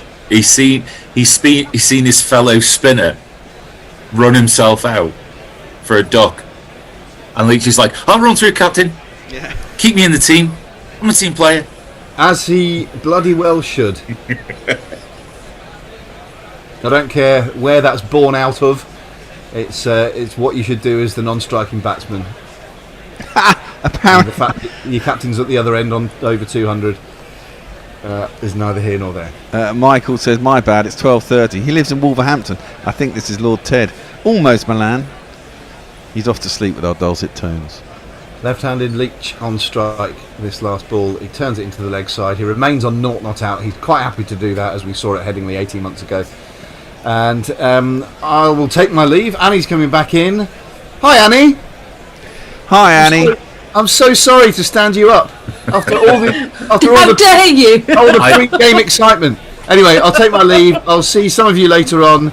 Yes. And I'll leave you in the capable hands of Annie and others. See you later. See you later, Grubby. It felt like a child watching Mummy and Daddy fight one more time. Yeah. Absolutely. How dare he stand me up? It's disgraceful. Bear, did you say that gorilla duvets. Yeah, you can get Duvet covers. duvet. We've got a new shop, Redbubble. Redbubble, yeah. There's a couple of Uh-huh. links on our site. There's obviously a shop link, and then you can get it through to the shop from the footer on all the pages. Yeah, and Redbubble is actually a lot better than closed to order or whatever it was we were on before, because they offer lots of things. You can buy cups and clocks and duvet covers and throws and all sorts of stuff. So it's great. Round over the wicket and Bull left armour, of course. Two root pitches it outside his leg stump. He just knocks it out to square leg and will get a single. Moves on to 216. Has anyone ordered it? Well, obviously Jay did. I mean, part of the reason I did this was Jay was complaining before Christmas that he always buys something for his dad at Christmas from the gorilla shop to help us. And of course, close to order disappeared and it had gone to Shopify. And Shopify is a bloody nightmare. I don't know if anyone's ever tried to set up a Shopify shop. The only thing that I know about Shopify is that Shopify have banned Donald Trump. Yes, apparently they have. Good for them. The world is banning Donald Trump. Well, rightly so. The guy's a fucking moron. Leach defends that. There's a leg slip. It goes to him along the ground, though. There's a short leg as well and a slip. Need to get you on CNN, Bear. Yeah, they'd love me. Well, to be fair, you're not wrong. I was going to say you are astute in that observation. Swept, my word! He's gone large, and he's got 4 runs. Leachy, slog sweep from Leachy, goes out. There is a man who's quite straight at deep mid wicket, who's now got a brown shirt, and he tried to get around. He could only palm it onto the sponge, and so Leachy gets himself off the mark with a 4. Yeah, where's? There's not one boy for me. I must have 2 or 3. I need 4. That's shot of the day, isn't it? It was a lovely shot. It must be his new glasses. Yeah, indeed. Well, being an England player, he's got more cash and can buy nice glasses. No, Shopify is really annoying. They charge you a monthly fee to have a shop on them. As Leach just defends that into the ground, and Dick Weller takes us to stumps, even though he stood basically only about a foot in front of him as Leach. And they charge you a minimum fee. It's like $30 a month to have a shop on Shopify. But there's no way you can kind of put in your own designs. You have to go on to other people's places and drag their stuff. It was just really confusing. I couldn't deal with it at all. Tossed up this time, and Wildenai has gone back round the wicket to Leach. And, so your life is easier now. Yeah, I mean Redbubble's pretty good, it has to say. Good. Well, I'll be ordering my duvet and matching curtains very soon. Obviously. No, they don't do curtains. Oh, what? You've got to have matching curtains. Yeah, maybe that's a bit tricky. I can probably send you the design. You can get them made up if you like. Bear. Defender back down the track, no run. Shower curtains, duvet covers and throws. You can get what do? They do pillow covers and cushion covers. I might have to refer to my household's expert on sartorial elegance before I purchase any of that stuff. No, just don't do it. Oh, Messi Jesus says phone cases. Phone cases, yes, they do phone cases. Why wouldn't you get one of these? And he sent a picture, but I can't see it because it must be rude or something. My my iPad's not letting me see the picture. Have you got one of those self-editing iPads? Oh, he's going off to change his shirt. I think the outfield must be quite wet underneath, hey? It must be soaking. Yeah, it's probably soaking, and it is basically brown now, though, isn't it? Yeah. So I'm not surprised. I mean, it has. It's been a slow outfield. Mickey Arthur. Do you know what, Annie? For the last half hour, we didn't see a sight of that. It used to you. As soon as he come on, it's just he just has the biggest thighs I have ever seen. I think. I thought you were going to say something else then. Changing the bowling, Bert. Oh yes, Dasan Shanaka. He's hardly bowled at all. He bowled about 3 or 4 overs yesterday. We'll give him a jingle after his first ball. He's in. He doesn't bowl particularly quick. That's full and outside the off stump. Defended by Root out to cover. That was 76 miles an hour. And let's see if I can find his jingle, because I couldn't find it the other day. There it is. There we go.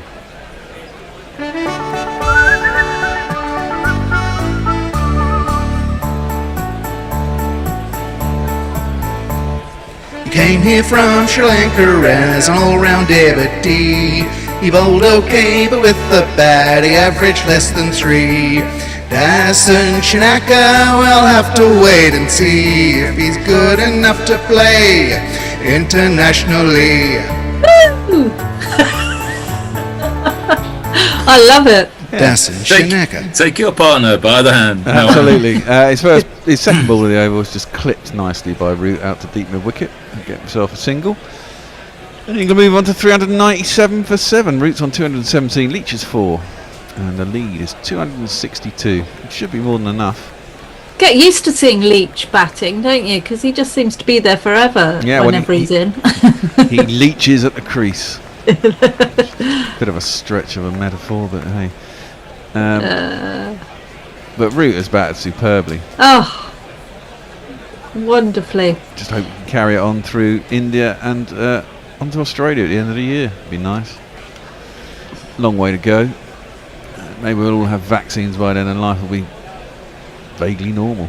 Shanaka is in. Leach is outside his off stump. He just Has anyone had a vaccine yet? My mother-in-law's had one. Well, my mother-in-law's had 2. My mum and dad have had one each, not between them. Shared a vaccine. No run out to point. Annoyingly, they say they want by the beginning of March they want everyone over 50 to have had a vaccine. I heard the other day, and of course I'm 50 in March, so I don't think I'm in that bracket. Well, does that mean what do you want for your birthday? Vaccine. Left alone outside the off stump. Happy birthday! Happy birthday, vaccine! Yeah. And left alone, no run. Mr. Naylor's had his vaccines. Yeah, Gary's had 2, hasn't he? Yeah. He got a bit lucky at the hospital when he was going there for his diabetes eye check. I've got to go and have a blood test for that, actually. Oh, it's definitely blood, mate. What do you mean? Well, I mean, what else is pouring around that system of yours? Beer, maybe. Possibly. No. Oh, flashed out. I think he's gone. Well, there's a big appeal from behind the stumps. Leach didn't look back. He couldn't. He's saying review it. They're going to review it. Yeah, that's their last review. That is their last review. The umpire didn't think he got anything on it. He hit it. Yeah, Leach didn't do the obvious look behind like he thought he'd hit it. He did have a drive at it, and it was a full-blooded drive. So didn't seem to, because with the angle that Shanaka was bowling at, an edge would have. Oh, it could be. He's got it's reasonably close to the bat. It's, no, but he wouldn't go that far down leg side, would he? The wicket keeper. Well, yeah, from that angle, because he's a right armer, he's coming around the wicket. Yeah. So if it's not doing anything, he's going to. No, I don't know. The ball obviously doesn't deviate, and the rotation of it doesn't seem to change. We're going to have a look at hotspot. There seems to be a gap there. I don't think he's got anything on it. He hasn't got anything on it. You know what? No, I don't think it did clip his back pad either. Nope. There's not even a that's tiny the second blip, time. is I there? mean, Dick Weller yesterday was convinced that he got a catch, and they went up for it, and they reviewed it, and they hadn't got anything. Well, Mickey Arthur will be chuntering away. You've wasted a review, and they've gone through 3. England still have 3 left. Root is the only one who used one, I think, and he successfully was given out. No, he wasn't given out, was he? Or was he given out? No, there was a review, and it was umpire's call, and Sri Lanka actually retained their review. It was LBW for Root, and he just about stayed in. No, there was an earlier one when he was on about 30 or 40, where he got pinned on the back foot, and he was actually given out, and he reviewed it, and it was going over the top of middle stump. Dick Weller thinks everything's out, really, doesn't he? Yeah, well, he does. I do like Dick Weller, though, the way he appeals. He's great. He's great, isn't he? Leach faces up around a wicket, last ball of the over. This time he just jabs it out square on the offside, and there is no run. They've finally gone to a little bit of pace, and they're having a bit of success, aren't they? Certainly making the batsman think about something else. The spin has been quite easy to play. Root has been pretty aggressive against it, and most of the English batsmen have had reasonable success against it. Rachira Palaya Gurugay is the Alia Gurugay. Yeah, he's standing fourth umpire. He's Just, on the pitch for some just reason. make your mind up about how you want to say it, and then just go hard and be confident. Yeah. Well, Dharmasima, I know him. Yeah. Is that your theory, is it, Al? That's what you Yeah, do? go hard, go. Yeah, just... Okay. Confidence. I just... Embl Denier. Bang. Oh, not bad. Yeah, not bad. I can do Dick Weller. Yeah. I'm sure you can. Oh dear. Mog says that's a slippery slope, Annie, talking about matching curtains. Is it? Oh, I like it. I like a good matching curtain. And Martin Lawrence is asking, is Leach your favourite tail ender? Well, he has to be up there, doesn't he? Yeah, he has, does. let's face it, he has done some rather good rear guard action. Heroics. He's done exactly what you would want from someone lower down the order, which is, I mean, he'll forever have a place in cricket folklore, isn't he? With what he did with Stoke. Yeah, Yep. absolutely. And forever have a pair of free glasses. Yeah. Which he said he still is getting. Reverse swept by Root as Pereira comes around the wicket to him. Out to the man in the deep. A backward point, and it'll just be the single. Messi Chester says even a bath mat. Yeah, there is a bath mat. You can get a bath mat. So you can get a matching bath set. You could get yourself a bath mat and a shower curtain. What would be the most inappropriate thing that we could get Gorilla, like the Gorilla logo on, that they'd be able to sell? I can think of things much ruder than that. Oh, okay. That's something for our Twitter. Yeah, sphere. maybe not open this out. Yeah, to the don't. house. Yeah, go on, put it out to the Twitter sphere. Well, I was thinking one of our logos is basically it's long and thin, isn't it? So I mean, you could pick it up. I'm not even going. What are you trying to say? I don't want to say it. Even for me, it's a bit crude. Oh, now that's got to be close to LBW. The jazz hands are up. He's out. Given. He has been given. Yeah, that did look out. It has to be said. There is a chance for England to review it. I suppose they got three. They might as well. Only got 2 wickets left. If it's, I think Joe Root's turning. Oh no, he is going to review it. He is going to review it. I will review it. The hand from Joe Root was like, you were very out. You weren't just out. You were very out. Well, it's straightened. I mean, it pitched on about middle and leg and straightened quite sharply. It looked like it's probably going to take the top of off stump. The question is it going to go over the stumps? Or is it gonna, if it's going to clip, then England gets straight in front. Well, if it's clipping, they get to keep their review, don't they? So you might as well give it a shot. You've only got 3 reviews. Time wasting as well. Yeah. Let's have a look here. It's pitched in line, straightened. Oh, it's quite high. It is quite deep in his crease. He's quite far back in his crease. It's umpire's call hitting the top of the stump. Yeah, which means we should get to keep our review. It's hit him right at the We've top got of his... 3 of them though, Bear. Exactly, because you get the extra one because of the homers. Are no we ultra edge. confirming that one of them will be for Broad, no matter how he's out? Quite probably. I want Broad to get bowled and to review it. Looking at angle, I think that's going to be out. But I do think it's going to be clipping the top of the stump. He's right back on his stump. Pitched on middle, straightened on middle, and is hitting middle. Middle. That, my son, is at. Oh, flies. Go O-U-T the window, go O-U-T the window, go O-U-T the window, 'cause O-U-T spells out. Good delivery. Forward, probably. I read on Twitter a couple of days ago. This woman put on Twitter. She goes, "Good morning to everyone, except my husband, who at 2:00 in the morning sat bolt upright and said the words, 'Will there be a buffet?'" And all I can think of, Annie, is it like Tuesday morning, 4:00, you're going to sit bolt upright and go, "The thighs, thighs." Well, they do keep showing him. I mean, I know you often do seek the coach and things, but it does seem a little bit. The angle they've got the camera at basically is not a flattering one. Do you think that there was a TV production meeting where they went, "Now, your job, if you so wish, Jeff, your job for today, I want I want Mickey Arthur thigh shots. That's what I want. Well, they're just those old school shorts from like the 1980s that are just too tight and too small. Yeah. Well, who loves short shorts? We don't. I don't. No. Short shorts. Well, it depends who's wearing them. Well, I suppose. Sorry, Mickey, but you know. You're objectively right. So who's in next? I'd send out Broad, wouldn't they? No, but they haven't. No, would. God, Broady's been demoted to number 11. He won't be happy. I bet he's going to come out and smash. I bet he's going to retire. Smash a quick 40 or something. Yeah, but Wood can score.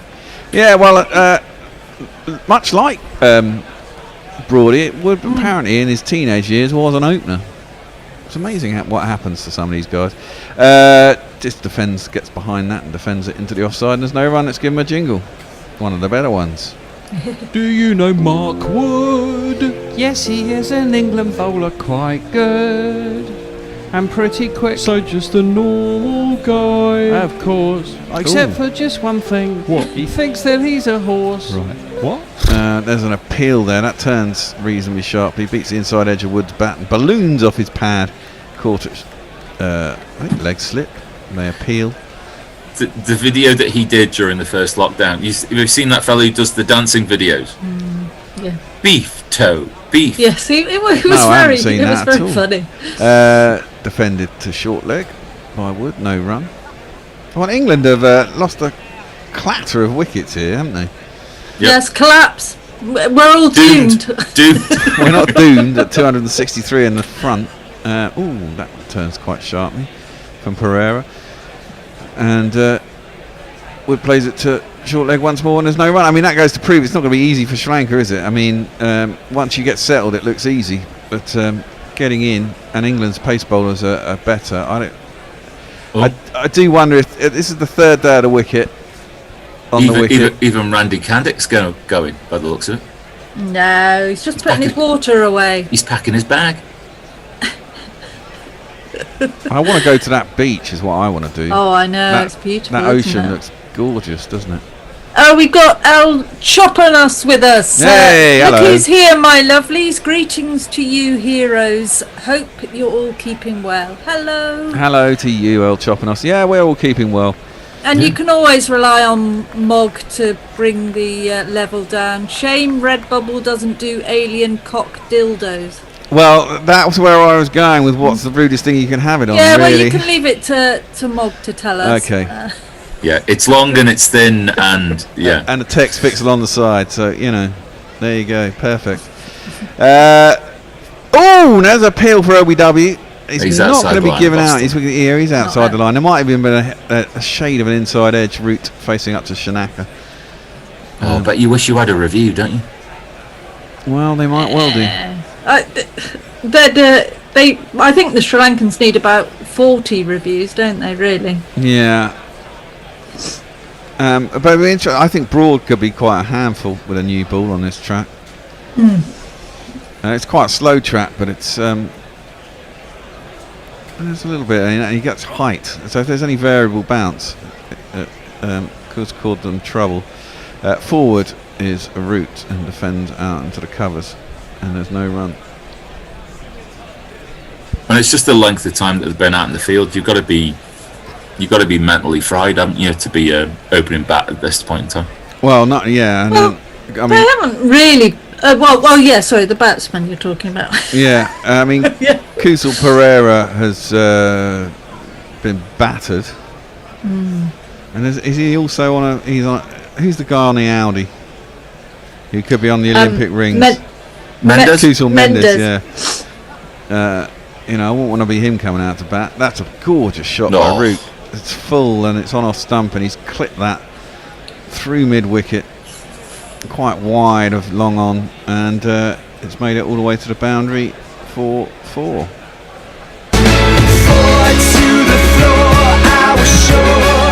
And that brings up England's 400. They move to 402 for 8. I think he's enjoyed this innings, hasn't he? Yeah, it has. Good start to the year.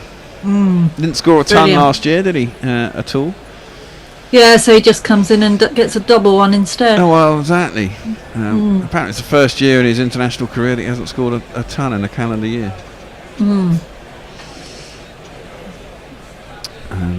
he's looked very, very good. Shanaka is in and he clips that. Goes back, clips it out to mid-wicket. And there is no run. So they're leading by 268. I reckon another 60, do you reckon they'll put on?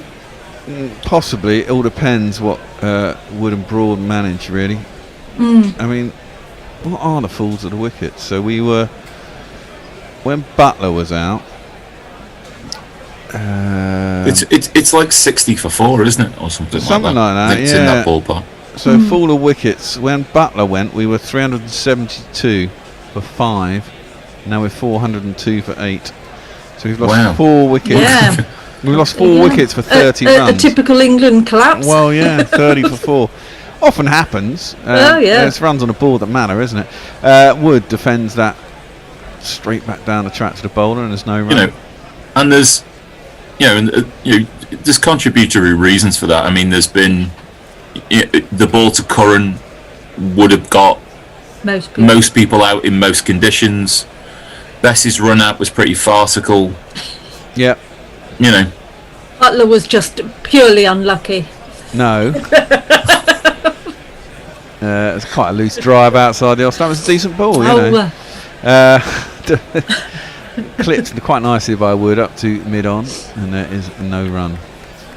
Well, we were saying, weren't we, is that they changed the ball, they knocked the ball out of so much shape that, instead of it going through the hole, it was just lying on top of it. And we think that we were saying that they gave them quite a new ball. It did seem to look that way. By means of replacement. So I suppose he was a little bit unlucky, Annie, in that way. Well, yeah, thank you. Well, I mean, the ball was reasonably new anyway. I mean, we're only in 100 and how many 115th over? Yeah, well, exactly. And they changed it about 6, 7, 8 overs ago. So it was only 20 overs old anyway. So we've been getting a few suggestions on the Twitter that for merchandise. Fraser Middleton suggests we could do a line in Gorilla wall decorations and has 3 ducks up on the on the wall. Spicy Golden Duck says the most inappropriate merchandise for Gorilla Cricket would be a Michael Vaughan golf caddy. Please don't mention him. No Michelle mentionings here. No. 403 for 8 England. Route 223 non out of 312 balls. Good. Great innings from the skipper. Over half the runs. That's all right. What happens? Duraran Pereira is going to go round the wicket to Ruti, who goes back and clips it through vacant mid-wicket. Out to man. They're all spread on the leg side in the deep. So get himself a single. I was going to ask you a question about yesterday. Yeah. Dan Lawrence, I've got to admit, I haven't seen an awful lot of him before I started watching him yesterday. Yeah, no, I hadn't either. I've seen nothing of him. So what do we think? Personally, I think he's been very lucky playing at Essex and has had some great rehearsals with Harmer. So I thought he looked really, really good against spin, and I'm not surprised in lots of ways playing at Chelmsford. Cut nicely by Wood. He's going to get himself off the mark. It's not going to make it to the boundary. They're going to go for 3. Nope, they just get the 2 as it's chased down just inside the rope. I deliberately waited until now to ask the question, Annie, because I know, Annie, you know probably about as much about people making that transition from county to test as anybody else. Yeah, no, I think he's just looked really together, didn't he? He didn't seem to have a problem at all with spin. And from a temperament point of view, I thought he was quite similar to Crawley in that way when he came in. Yeah, no, he was good. Clipped into the leg side by Wood. Through short leg, fielded by a mid-wicket to him. There is no run. it speaks something to the development of the young players that. I mean, it's good to get. Oh wow! He's out. Woody's out. You might be out, mate. I'm not sure we'll be declaring. Actually, will we? No, I don't think we will be declaring. That's a big. It's quite good in a way. The game gets moved on. The decision gets taken out of your hand. Attempted big slog sweep by Wood. It jumped a little bit on him, turned and got the top edge, ballooned up in the air, and it's caught by Dickweller. And so, oh no, it was a toe end actually. Played his shot too early. It still went straight up in the air, and we have to say goodbye to Woody. I won't look back, 'cause by the time that I do, you'll be gone. Of course, this does give the possibility that this game may end today if we don't get any rain. Yeah. Do you think the pitch has started misbehaving, or do you think I don't think it's misbehaving. I I don't think it's misbehaving that badly. I think England's seamers will get more out of it. I think they'll be scared of Woody if he bowls anything like he did in the first innings. He's appreciably a lot quicker than anyone else on show.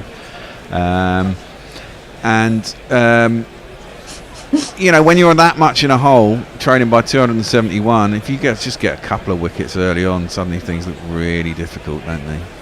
Yeah.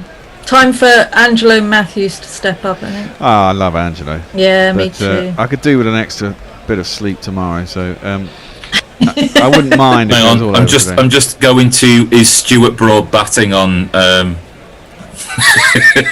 On Twitter. 59 seconds ago, they've pictured a gif of somebody jumping on a bed, going, "Wake up! Wake up!" They're on top of this. They are on top of it. Well, let's have a jingle for the new batsman.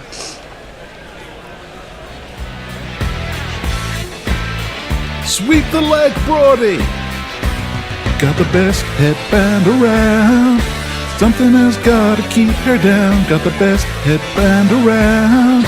Your ego ain't gonna be kept down. Got the best headband around.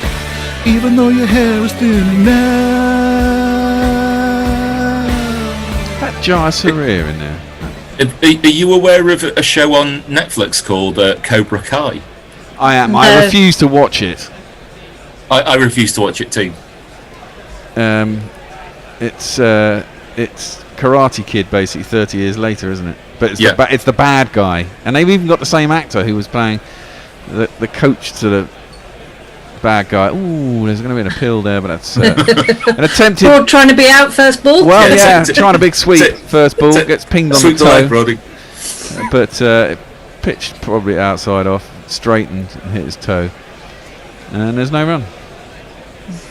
I don't think England will be. I mean, they'll be a bit upset that they've lost these wickets in the fashion that they have so quickly. But I think the score is what counts, and 469 and a lead of 271 will be reasonably happy with that. Broad just dabs that out square on the offside point, and there is no run. How many balls left? I'm going to do one more over, and then we're going to have a change-a-roo. Al, you'll be doing ball by ball after this over. I will be, no doubt. No doubt what will happen is last ball of your last over, there'll be a wicket. Yeah. So England will be all out and they'll decide to take an early lunch. I don't think they'll take an early lunch if that happens. Because I think England will want to have a quick 10 minutes out. Well, I mean, there'll be a half hour before lunch. So if England were out now, it'd be like 20 minutes before lunch. It'd be 20 minutes before lunch would be perfect for England, wouldn't it? I suppose so. So, yeah, do you suppose that becomes the key question? If it is that England are out either in this session or to end it, do you think Sri Lanka would bat out the day with no interruptions? Well, I think there were going to be interruptions, but I think it would mean that the game would definitely end tomorrow. Sam Curran, well, let's go down. So Butler was out for 30, then it was 0-0-4-0. Yeah. The next three batsmen after Butler was out. I'm sure someone on Twitter is saying that this is a harbinger of doom against India and Australia. Well, Jersey. Yeah. Or if Gary hasn't already said it again on Twitter. Josie Oakes sent a picture of someone with shorts, Arthur Shorts, former AFL player Warwick Kappa, and he's showing, and that's all I can see at the moment. It's this very close up of someone's. Don't do it to yourself, Annie. Shorts. So I'm trying to get past that. Oh, Rook. No, there isn't anyone saying doomed yet. Well, if Root is not out, that's going to help his... how many innings do we reckon? He's had 170, so it's going to add a whole run to his average plus. Plus a little bit. Do you think that'll be in his mind? No. I'd hope not. Root. Embledonaya is over the wicket. He's replaced Pereira, I think. And, okay. It's defended. No, it hasn't actually. What am I about? Five balls in this over for Stuart Broad. Over under half a defensive shot. Well, by Broad. I think Broady should just give it. He's just going to go for it. Isn't he? I would do. I mean, if Embledonaya is coming over the wicket to him, he's a left-arm spinner. It's going to be turning into him. Perfect. And they won't care if he's out, because it just means they can get Sri Lanka in, like Bear said, for 20 minutes or whatever. And he's going to be sweeping if he goes for the big slog sweeps, which he does seem to like. He's going to be sweeping with the spin. Might well enjoy it.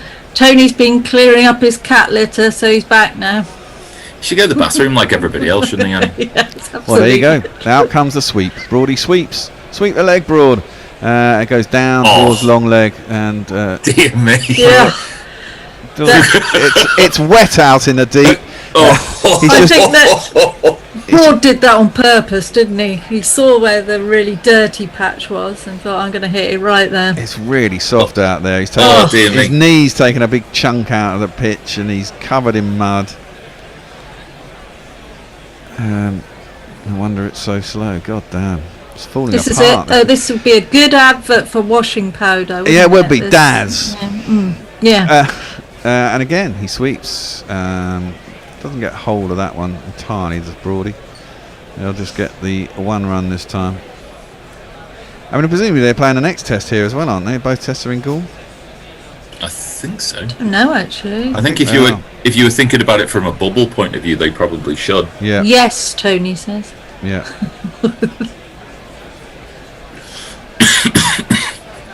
His cat pooped. That's good to know. Yes, it wasn't Tony. Well, but I thought the whole point of cat litter was that they kind of dig it over their poop. A reverse sweep by Root, as he even takes a little step down the track at the same time, and plays it down to Pereira, who would be at third man to him, but became long leg on the reverse. I thought the whole point of cat litter was that it was sort of fragranced and covered up the smell. Yeah, but I think Tony might be a bit OCD. Oh, right, okay. I'm only suggesting, Tony, I don't know. He should tell us. Oh, she's old and a bit careless. Oh, right, okay. The cat. Broad is facing up. I've got 2 balls left, and Tone will be joining you, and Al will be taking over the commentary. Goes across his stumps, clips it to mid-wicket as Broad, and there is no run. Surely this is now the perfect time for a wicket. Absolutely. Well, I quite like to see England bowling. Now, was that a switch hit? No, it was a reverse sweep, really. I mean, he did take a stride down the track at the same time, did Rooty. Around the wicket comes Embledonaya to Broad, who again, all he's done is sweep. Gets an under edge on that. It goes finer to the man on the 45. Ends the over, ends my spell. 411 for 9. Root 226. Broad is 3. The lead is 276. Al will be taking over. Yep, Tony will be joining him. See you later. And Grubby should be back too. Bye. See you shortly. Bye. Bye, Grubby. Bye. No, you hang up. Like ships in the night. Except in my house, when it's actually shits in the night, but there we go. She's old and careless. What a lovely way to describe one's cat or significant other. There she be, old and careless. Old and careless. That'd be a good title for a sea shanty. Well, indeed. So, let's give a bit of a summary. England, minor collapse, 411 for 9. Leading by 276 runs. Joe Root's still there. Butler out playing down the wrong line. Sam Curran gets a Jaffa. Best gets to run out in comedy fashion as Pereira comes in, and Root just bunts that ball through down towards deep mid wicket. Takes a single. Watch all the windows. In goal, Stuart Broad is now facing. Root 227. He scored pretty well actually. 316 balls. He's gone. You know, considering it's soft and it's pretty slow conditions, he scored at quite a lick, hasn't he? He'll always keep the score. You know. Yeah, he's always busy at the crease looking to score. Rarely gets stuck. As Pereira comes in and Broad plays a forward defensive shot. Mark that one down for posterity. I think he looked to sweep it and then found that it was a bit more towards a bit fuller than he was anticipating. Pereira in again around the wicket, and Broad does try to sweep this. There is all manner of appeals, and by the looks of it, we've gone to review, I think. Given out, mate. Given out. He's given out, yeah. But Broad has reviewed it instantly. Inevitably. I think, isn't there a part of his contract where one of the reviews is his no matter what? So this has, I think, hit him right on the toe. He certainly hasn't got his bat on it. It's hit him full on the toe. The interesting thing is, if it's hit him on the toe, then they can't claim that it's going to spin. So that will be interesting about whether it's done that on the bounce, or whether it's bounced just in front of his toe.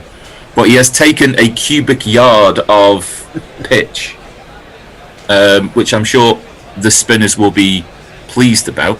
For England in the second innings. Was it Chris Rogers who got out LBW hit on the full about halfway up his leg? Now there is something on hotspot, but it's definitely bat hitting wicket.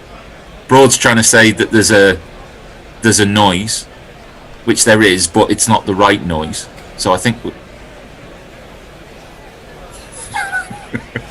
he would argue that night is day, wouldn't he? He would argue that night is day. Well, I was thinking earlier, is this not the actual real-life Dick Weller Broad trophy that we're playing for? Well,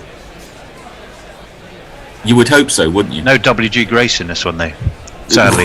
Well, against himself. Well, when I as a substitute captain was thoroughly thrashed in the semi-finals of that, there was W.G. Grace on both sides. Don't talk to me about semi-finals. Who did you? Was it me you lost to? I lost to Hendo. Oh, you lost to Hendo. Yeah. I think I somehow sneaked. It's impacting in line and it's missing the wicket. Oh, good lord! Stuart Broad has successfully reviewed something. I think I should go out and buy a lottery ticket. I think that's how I feel. Can't you do that from home without going out? Yeah, probably. I'm not sure it counts as an essential journey. I'm sure we've got some shopping to do anyway. I'll probably do it in the co-op or something like that.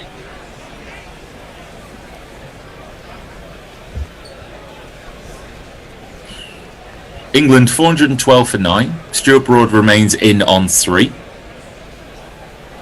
As he will face the fourth ball of this over from Pereira. And that is taken the outside edge but gone wide of slip. It's been fielded on the 45 and will prevent Broad from taking a single. As Broad comes down to get some advice from Root. I think Root's just gone try hitting it with your bat, mate. I don't suppose it was just to show it the dead bat for an hour. I very much doubt that would have been the advice. Probably doubt that at this stage. Especially as it's only half an hour to lunch. As Broad gets down and sweeps. Now, has that been given out? It has. Oh. And I think Broad has reviewed it again. Same as it ever was. Same as it ever was. Oh, talking heads. What a great start to the day. So, Broad has got down on one knee to sweep. It has hit him on the leg without it hitting his bat, I am sure. Now this one has turned, and I think that might be missing. I think that's missing off stump. Yeah, I think it is. 2-4-2, 2-4-2. It's certainly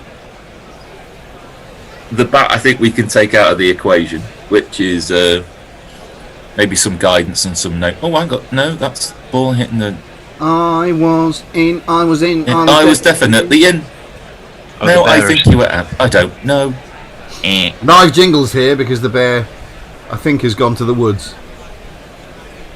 So definitely bat not into consideration, and so it is impact outside the line of off stump. Umpire Bishop with a successful call there. Give yourself a round of applause, Tony. Yeah, there we go. So two wrong in an over. Maybe Kumar Dharmasena. Oh dear. Maybe he just wants lunch. Who knows? Would they wouldn't take an early lunch yet, would they? No. Where are we? We are. No, it's 12 minutes. You've got to allow 10 minutes. You might have an over. In a way, do Sri Lanka want to come out and bat for 10 minutes? Probably not. It's not actually necessarily in their interest to get this wicket. For another 10 minutes, probably. This is where you can really overcomplicate cricket. Maybe they'll be reviewing against themselves. Yeah, you've bowled him. No, I want to have another look at that. And that's final ball of the over, fired in slightly quicker, just on leg stump and broad blocks to short square leg, and there is no run. Not the most convincing of defensive overs from Stuart Broad, absolutely. It must be said. Yeah. Where did we get to on tweets? Fraser Middleton's ducks flying up a wall. Do you recall them? Start with that. I do remember hearing that one. There was a picture. There was a picture that nearly made Annie sick of somebody's thighs in an AFL. Oh Lord! Oh, I can see the picture of it. Okay. Yes. All right. So if we've done the thighs, I'll go past them. That was from Jersey Oak. Mayank said the best merchandise could be a custom-made box with the Gorilla Cricket logo right in the middle. There's a thought. Anna Forsyth says, I won't mention the word, but I thought there yelled Bradman when he actually yelled cut. And honestly, it was less surprising than a wicket. Grubby just said a reply. Bevin Comkey says, tweeting from Miami, where's the Annie I was promised? I've been waiting, but I've had to go to bed now. Oh, you would have just missed her. She's been on. She was on last session, so maybe she'll be back on later. She will be back on later. We've got a welcome return later on, haven't we? Dr. Scott? Yes, we do. Back off maternity leave. So that'll be good to see Dr. Scott again. So 412 for 9. It's really like this awkward phase. It's like we don't want to declare because we want to, if we can squeeze a couple of extra runs out, we're fine. Game kind of limping along, just hanging by this thread. Because the elephant in the room is Fernando comes back in, maybe a start of a new spell for him. Root refusing a single as he bunts the ball straight down the ground. It went to a long off. But there was no real willingness on either side to really move anywhere. So Root remains on strike. If there's no more rain, chaps, can Sri Lanka bat out 2 sessions? Well, you'd say surely they can't bat as badly as they did in the first innings, but I reckon they can. So I think it could all be over today. It could be all over today. We can get Sunday off for good behaviour. Fernando, who's looked very lively this morning, 2 for 35, comes in again. A slightly slower ball, maybe just outside off stump, and Root tries to drive that through the covers, but it is acrobatically and then slightly clumsily fielded, and there'll be no run. Have you got any betting tips for today, Grubby? Any teams grab your fancy? What, elsewhere in the wider world of sport? In the wide world of sport. Maybe I'll come back to you after lunch on that one. Yeah. When I've done my homework. Bit of research. Yeah, always helps, I find. Not always, in brackets. Fernando in again and then again, just outside off stump. Good line. Root rather just lets the ball hit the bat, tries to guide that through to third man, but there's either a widish gully or a short third man, depending on how you feel about distance. Goes straight to him, and there's no run. But in this game, as I say, I would, if there is a market for the game finishing today, that's what I'd be looking at. Because I think Sri Lanka have been pretty woeful. We'd be lucky to get through today without some weather interference, though. So that's, there is might be a factor. That is a full toss that was beginning to spear in towards Root's medallion leg stump, but he turns the ball to deep square leg. He will take a single. He will bimble through to 228, and Broad will face the final 2 balls of this over. And it does look very overcast there, Tone. You're absolutely right. It looks pretty heavy atmosphere there. While the players are allowed out there, though, Broad in particular, I think will love these conditions to bowl in. It'll be interesting if Wood can get movement on that 91 mile an hour fastball that he throws, then he's potentially lethal. Hopefully he won't be throwing it. Well, you know what I mean.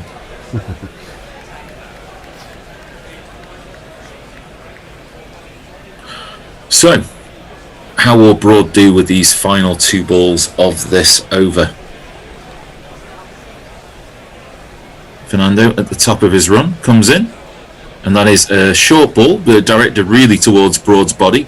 He takes a step to leg, pulls it away, goes behind square leg for a lovely 4. 4 to the floor.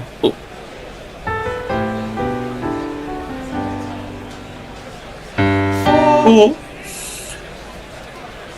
I think he's so premeditated towards getting his body out of the way that the short pitched ball directed at his body is becoming a slightly redundant delivery. He does seem very prone for the Yorker length delivery. He doesn't seem well prepared for that, but let's see what Fernando does. Another short pitch delivery, which an attempted pull, a top edge over the top of Dick Weller, and another boundary for Stuart Broad. It's me, Sanshi. It's me, Sanshi. And England race along to 421 for 9. Yeah, you absolutely understand why teams would look to employ that short ball against Stuart Broad, because it's pretty well advertised that he's uncomfortable against it. However, it is a bit of a game of roulette, because as he's just proven there, either by hook, literally, or by crook, laterally, he can score pretty quickly off it. Whereas I think, Al, you make a good point that the fast Yorker is something that he struggles with. Let me quickly say good morning to some folks on Cricket Tracker. It's Shala Udin and lovely Ravi, Khalid Khan and Aman Preet are all with us on Cricket Tracker, which is very nice indeed. Good morning to all of you. Messages was saying interesting consequence of having home umpires in pretty well any country. The umpires would have preferred to play on the grounds that the outfield is too dangerous for fielders. I think he might be talking about Brisbane there rather than here, I think.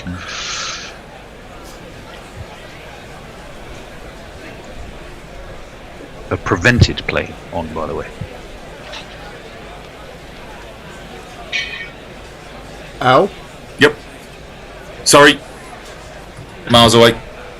Looks like you are quite literally miles away, but yes. Sorry about that. England are all out. I'd love to tell you what happened. I have Grubby. Root came down the pitch looking to hit a 6 basically over long on. Little bit inside edgy and caught at deep mid wicket. So that Sorry is about the end of the innings. Sorry about that. I had absolute computer freeze there for 5 seconds. So Root is out. That will do his average no good at all, as Bear was talking about. He's taken a point off his average. Caught Emble Denier. To have carried that bat. Bowled Pereira 228. What a great innings that is. Yeah, we had a graphic up just before. I think it's the 4th highest score by a visiting batsman to Sri Lanka. Chris Gayle top of that list with his 333. The Graham Gooch, and also the bus from Tooting to Brixton. Anyway, Joe Root 228 he scored. England 421, miles ahead in the game, and barring any weather interruptions, I think it will be, if not over, then very close to over by the end of the day, chaps. I would imagine so. Job done. Well, yes. What's that lead in the end, did we just say? 286. That's for a team that made 135 in the first innings. That's a big old stretch, isn't it? No, if you wouldn't mind just doubling what you scored in the first innings and a bit more, just to make England batsmen reappear. Yeah. Let's run through some other tweets. Michael Hunt Hertz. So WTF, working so unable to tune in. Checked earlier and all was good. Just checked the score again. And it looks like the tail preferred the air-conditioned dressing room to being out there in the middle. Have they robbed Root of a 250 plus score? No, not really. Not really. No. We can. He didn't get to 250. We can have a look at the wickets to fall. The first wicket to fall today was Josh Butler. Played down the wrong line to a nice ball by Fernando. He was out for 30. Sam Curran got a Jaffa first ball out. He was bowled by Fernando for a first ball duck. Don Bess was run out whilst being confused by an LBW appeal for Joe Root. We can talk about because the ball went behind square about whose call it was. Anyway, Bess sacrificed himself. Leach stuck around for a little bit of time, but he was LBW to Pereira, to a ball that turned from middle and was going to hit middle. Mark Wood was out for 2, caught by Dick Weller with a horrifically mistimed toe-end sweep shot. He was out for 2, and then lastly Joe Root trying to get the runs where he could, slogged Pereira to Embledonaya down in the deep. He was out. Last man, 228. Stuart Broad remains out for 11 off 13 balls, and England are all out for 421. In terms of the bowling, Embledonaya 45 overs, 3 for 176.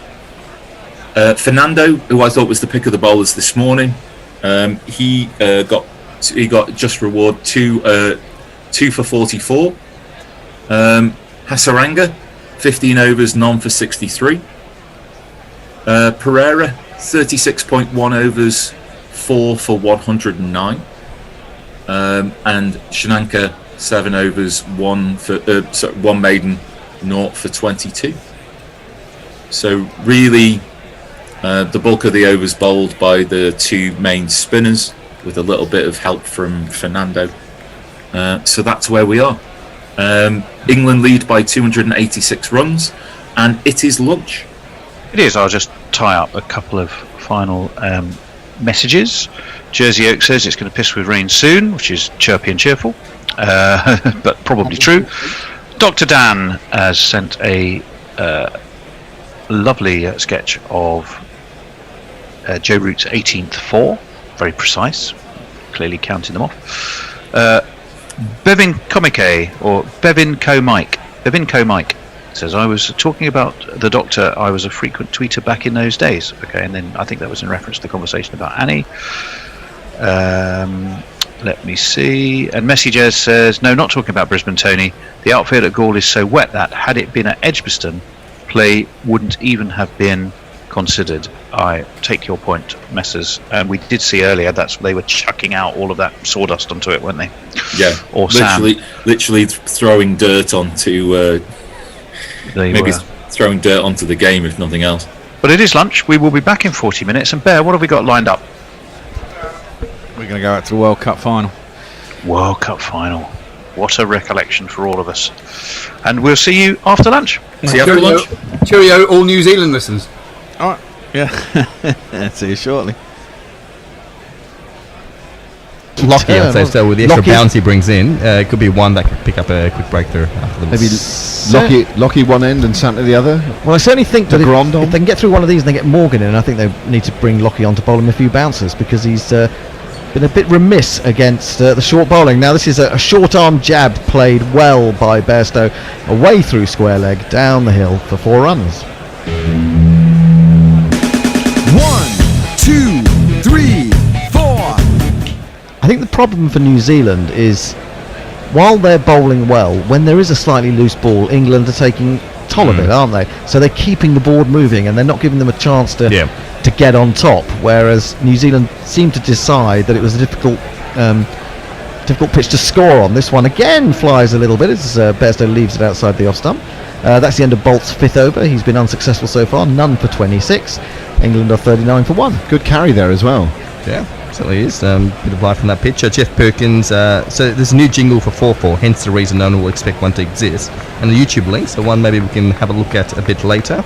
Anna Forsyth, Jason, all your shouting and clapping in the field has come to nothing. It came to 17. 17 runs. That's not bad. 17 runs in the World Cup final. A bit harsh. Marty Q, every ball that's bowled, we are one ball nearer to a batting collapse. I know we're a great team, but 50 years of hurt. Yeah, well, that's true. I mean, we know that as well as anyone. Henry starts a new over, bowls to Root. Root tries to flick this up to mid-on, looking for the single, won't get it. I saw our friend, our mole in the BBC setup, Dan Norcross, was on some show the other day, and he was. There were a couple of Australians on the panel saying England are going to walk this, they're going to take it in their stride, and Norcross just went, "This is the mind games. Even though you're not in the final, these are the mind games playing against us." Onto the back foot goes Root, trying to force, but Santner comes around at extra cover fields. There's no run. To which the Australians just went, "That's old England thinking that." You stop thinking that negative way. The thing is, as consumers of England's cricket over the last 30-40 years, we are not part of New England. We are seeped in old England. What can we do about it? It's going to take many years of this sort of cricket for us to be weaned off. That's a lovely ball by Henry. Beats Root as he comes forward. So good from Matt Henry. I've exhausted the Jaffa jingle, but there was another one. Yeah, definitely. Just going back to the Roy dismissal, a couple of comments about Alim Dar being on the field. So apparently, umpire, according to Seagrave Sub, umpire Mr. Dar was asking Roy to wait before the boundary rope while the check for the no ball. Jason Roy wasn't interested in it, and Devanshu was saying that he asked us for confirmation that the catch was clean. He was happy to wait. So just a few confirmations going on with the umpire. All right, thanks for that. Down the leg side, tickled by Root, or maybe it just came off a bit of pad, but Latham did well away to his left there to prevent it going away for any runs. So 4 more dot balls at the beginning of the 5th over from Henry. He's bowled really well, and I'd say he deserves better figures than 1 for 13. 2 for 13? Would that help? Next ball? That would certainly be better. Yeah, 2 for 91. Yeah. Strange the way they calibrate good bowling figures, isn't it, like that? Henry in again. Bowls to Root. Root's onto the back foot. That's a testing delivery. Pushes straight back to the bowler. There is no run. Oh, we are having a change at the end of this over. That's why Andy Ward has walked into the room. Who's he brought with him? He's bringing with him. He's brought Tony Bishop with him. Anyone else but Tony Bishop? Or is that it? Anyone else but Tony. Anyone but Tony. Final ball of the power play. Henry bowls to Root. Root comes forward, drives, comes off a thick inside edge to hit wicket, and there is no run. After 10 overs, England chasing 241 to 242 to win are 39 for 1. We need your alternative cricket commentary, bringing you laughs, bringing you jingles, bringing you joy. We are Gorillas. We need your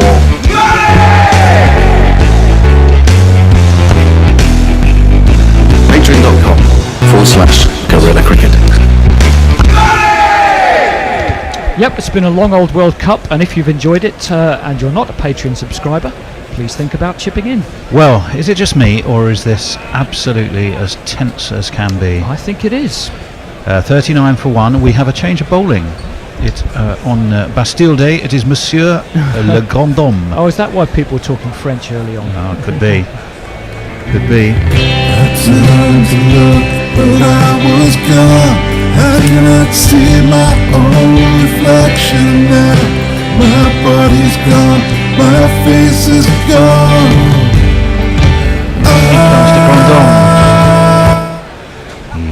Just a gentle away swing, and Bairstow is able to leave it through to the gloves of Latham. The voice to my right was Andy Ward, who is manning the jingles. I am.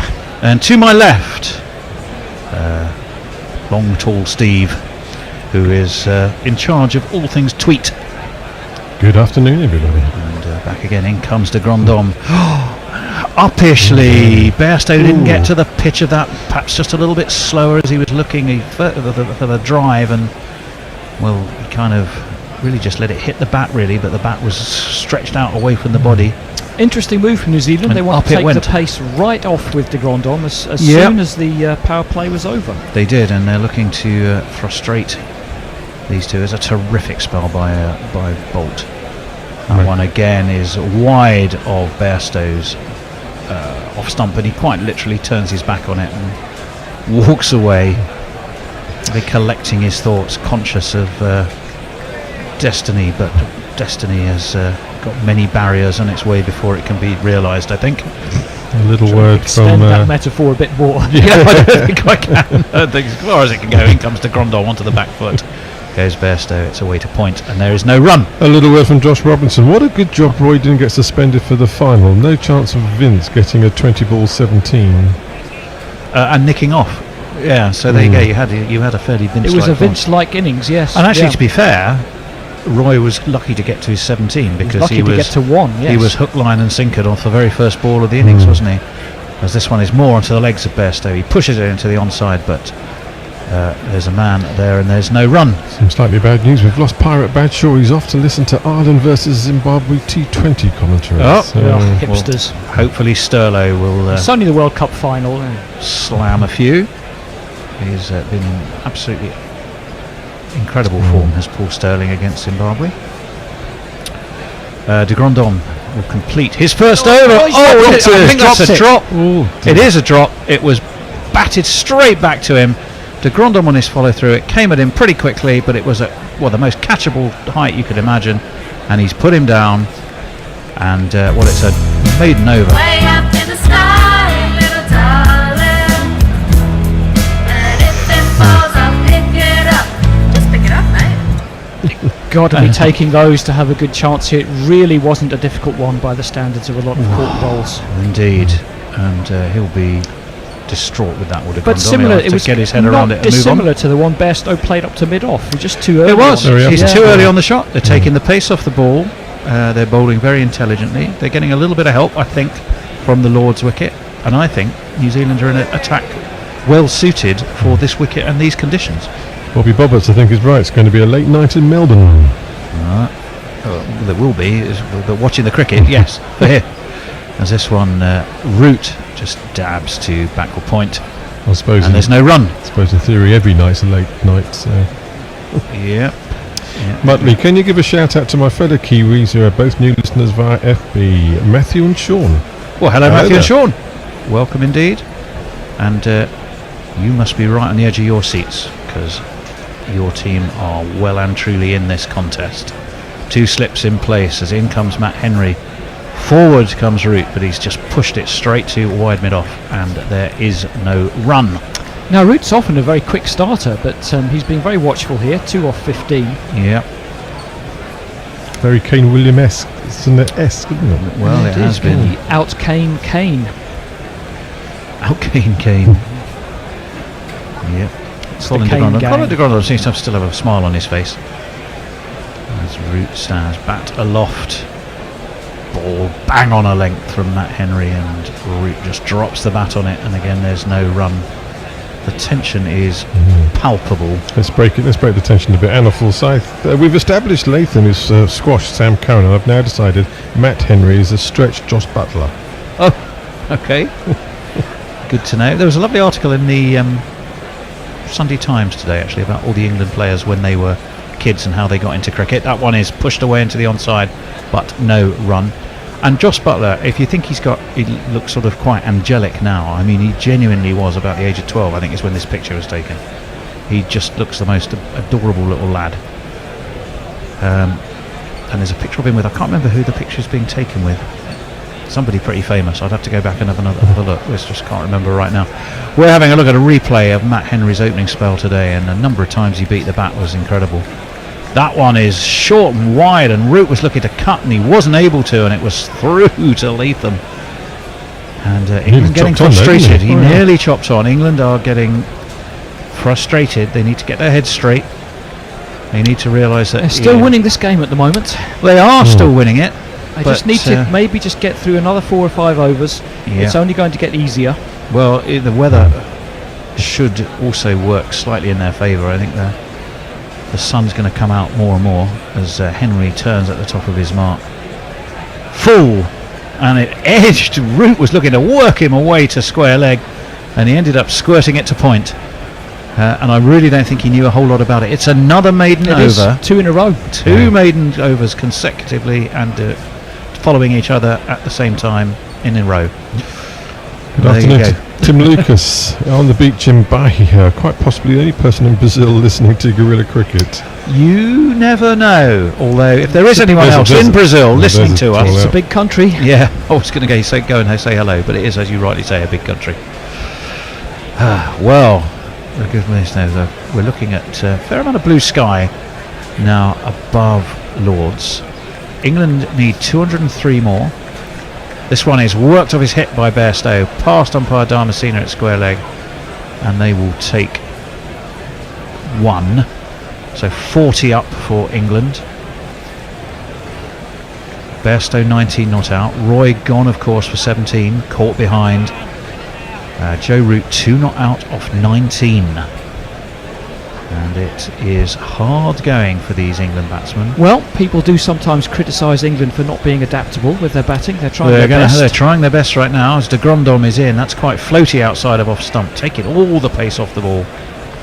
And Root rather bottom of his bat edgily. I think he wants another steers one. away. I think he's saying he wants another bat.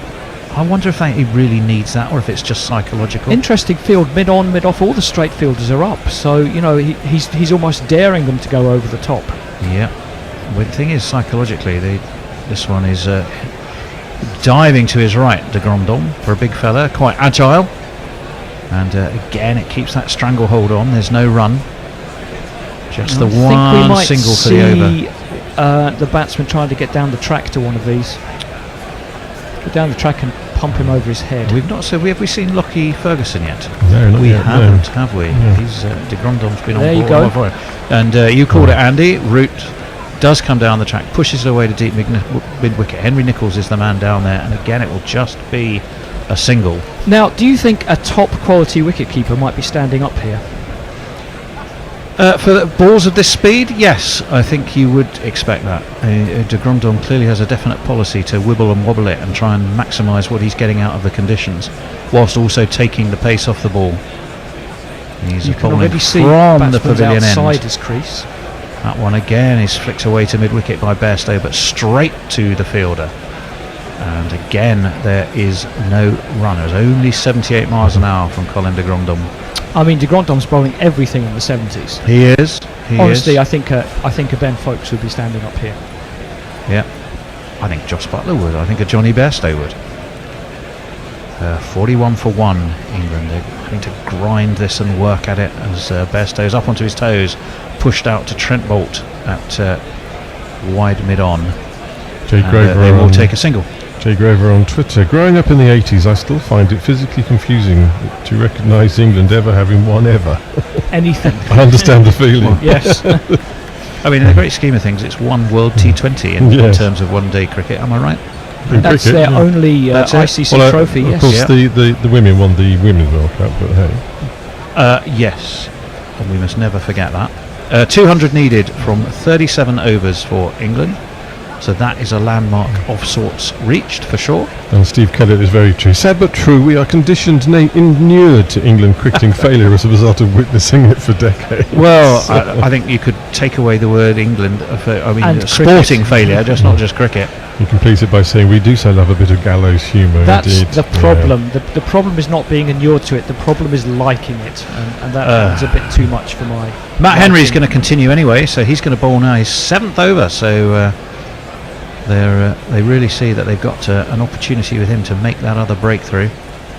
There's Matthew Hoggard. We've just seen this one is full and right on middle stump, and Bairstow's forward to push it away into the onside, but there's no run. It's a tight stranglehold. This New Zealand attack is got around England necks, But I think they're going to be selective. But I think if you get the right ball, you will see a big shot before it's too long. Yeah, well, the current run rate is 3.19. The required run rate is 5.43 now. As Matt Henry will be right arm over and in again. Bairstow takes his hand off that drive. There's a way into the offside. A lot of applause from the field. Guptill was... okay, right to the bottom of the bat. It was. 42 for 1. The T-boy, just a little message for you. Could you guys talk a little quieter? I'm trying to watch the tennis. Oh, sorry about that. Got a volume switch, haven't you? Yeah, indeed. Henry turns on his mark. Bowling from the nursery end. Oh, and it's left. It's quite a late leave, though, from Bairstow. It looked as though he was shaping to play it. Again, it was not the quickest. And it seemed to me as though Bairstow was thinking in terms of looking for a drive there, and then almost at the last minute helicoptered his bat over the top of it, periscoped his bat over the top of it, and it was through again to Latham. There's 3 on the leg side and 5 on the off, including the 2 slips, and this is beautifully flicked away through mid-wicket by Johnny Bairstow, and that will go to the mid-wicket boundary for 4. 1, 2, 3, 4, keep it up. 2, 3, 4, up. 2, 3, 4, keep it up. 2, 3, 4. And that's just good patient batting. He waited for the ball he could hit and then put it away. It was the first time, really, for a long time, I think, that Matt Henry had strayed onto that leg side. I mean, Henry's in the 7th over. He's going to get a little bit tired. Well, Bairstow is very, very strong off his legs, and he's going to have to take him off after this, isn't he? He'll need him for later. Well, let's see what happens as he's in, and that inside edged, and how that didn't crash into Bairstow's stumps, I don't know. As it is, it's rocketed off down the hill in front of the pavilion, and is 4 more. It's Nissan She. It's Nissan She. I'll tell you what, if Johnny Bairstow wants to put on a Sky Sports masterclass about how to miss the stumps with those, I'm signing up. Well, again, it was, he did get a foot, got a big foot forward to it, didn't he? But how that didn't rocket back into his stumps, I don't know. The bat was a long way from the body. Leo suggesting that she thinks the Bairstow drop was a tactical drop. Interesting. Why was Morgan coming in when the Angry Ginger has a strike rate of 54? Well, in comes Henry, and this one is up onto his toes by Bairstow. Pushes it to mid-wicket. They can gallop a pretty quick single. It will conclude that over. So it sounds expensive in terms of fact it was for 9, but it doesn't really tell the full truth about everything that happened in that over, does it, Steve? A little update for you. Sterling's gone for a duck off the first ball. Oh, Sterlo. Well, he's just been mullering runs for fun off poor old Zimbabwe, so perhaps they were due a bit of and indeed Mike Taylor has recompense on that. Mike Taylor has tweeted in to say, I'm listening in Rio de Janeiro. Another, which is so in Brazil, there we and go. not the name of a footballer, so we knew that. So. Okay. Well, good to have you with us as ever. One of our regular listeners, which is wonderful. 51 for 1, so the 50 is up for England in that over. Colin de Grandhomme, who has none for 3 from 2 overs, he's starting his 3rd, and this is pushed back to him by Bairstow. This time though along the ground, and Bairstow again de Grandhomme, for a biggish fellow, is very quick to get down and field off his own bowling. We're looking at a rather concerned looking England balcony. You've got Rashid and Moeen Ali next to Jason Roy. Well, no, actually they're laughing. They're having a bit of a laugh, so that's a good thing. De Grandhomme is in, pushed away to Trent Bolt, who is at mid-on, and an easy single. Well, he has gone back to long on. They have put one man back straight. Well, it's not that deep though. No, correct. He was certainly outside the circle though. Yeah, he's maybe coming back up for Root, who's still on 3 off 22. So when was the last time Root only scored 3 off 22? It'll be a long time. Because normally every time Root's in, we normally look up and go, hang on, he's got to 50. How did he do that? Well, it just seems to happen almost, invisibly, as this one is driven through the covers. It evades the first field. It won't evade the fielder riding that extra cover boundary though, and it will be 2, so Root will move on to 5, and he'll feel a bit better about that. We're having a look at the drop of Johnny Bairstow by Colin de Grandhomme.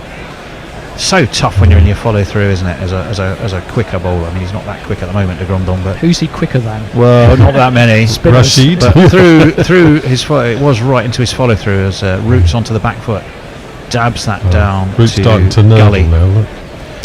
Yep, he's gone into nudge nurdle mode and just keeping that scoreboard ticking. Toby, Is that all out on the nursery? I don't know. Would they Why not are be they, better off what in, is in wrong with their these people? seats? Yeah. Why on earth do you spend all of that money on a ticket for an occasion like this and then go and bugger about on the nursery ground at the back? I sometimes That is a teaser. Are you going to get off your soapbox, daggers Tony? me. No, not really, because that just really it annoys me for test matches. This one is worked away through mid-wicket. It's Much more misfielded understandable by for Ross test Taylor, matches. and they will take a single they otherwise I don't think would have taken.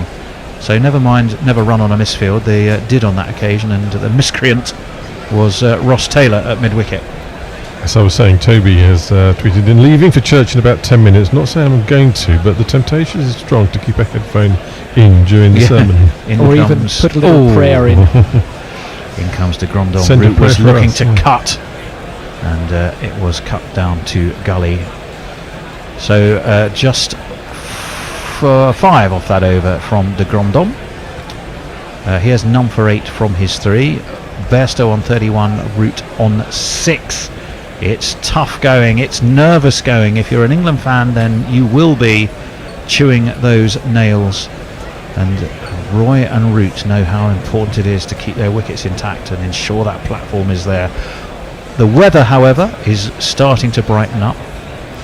They won't. At what point do we think, chaps, that they will feel the storm is weathered and we can start to open our shoulders? I'm pretty sure it's not yet. Not quite, but there are degrees of opening your shoulders, and obviously they get deeper and deeper. I think it'll be a more incremental procedure. They won't talk at the end of an over and say, right, we're going for it now. They'll just ease up through the gears. Yeah, I think they've just got to keep the scoreboard ticking over, Cautious. and just making sure Cautious shoulder opening. The rope If they keep picking up either a boundary or 3 or 4 singles and over for now, they'll be happy. Change of bowling. It's going to be Lockie Ferguson. Oh, and the first ball just climbs a little bit on Bairstow, who shaped as if to cut, then decided to try and play straighter, and it went between bat and pad, but high, well above the height of the top of his off stump.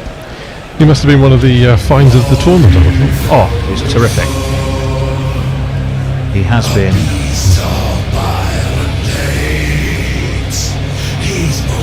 Actually dug that in quite short, didn't he, to get... He didn't play in the first in the group match, did he? He was injured for the Yes, he in was. the New Zealand group match. And he's tossed the ball back from hand to hand. He's got one slip in place, and That's that a will wide. be a wide. It was it was short again. Bairstow ducked forward. Damascena's arms are spread like that of a giant vulture, and it's a wide. Arthur Shire. Wide. Arthur Shire says, I'm embarrassed, but I imagine Matthew Huggard would be delighted by the fact that when he flashed up on the screen, I thought, oh, it's Russell Crowe. Yes, Ferguson's in, right arm over, up onto his toes goes Bairstow, pushed away to extra cover, no run. If I remember from Arthur Shire's visit here, he does wear glasses. You might need to get a new prescription. Yes, Russell Crowe, I'm not quite sure. He's looking, I thought Matthew Hoggard was looking pretty trim, actually. He's going to be speaking at at a club I play for's dinner in September. I would imagine he Winchmore would Hill. be highly entertaining. I'd be very surprised if he wasn't. In fact, any veteran of the 2005 Ashes, I would imagine, has stories to tell. And except Michael is Vaughan. happy telling them. Well, yeah. As in comes Ferguson, up onto his toes goes Bairstow. Again, it's out to extra cover, and again there is no run. I'm not sure what Peterson would be like on the after-dinner circuit. Not sure if he does that kind of thing. I think he does. I think he's yeah. quite entertaining, actually. He's maybe Strauss would be quite boring. Well, everyone's different. Andrew Strauss has a dry sense of humour, but he is quite amusing. 57 for 1.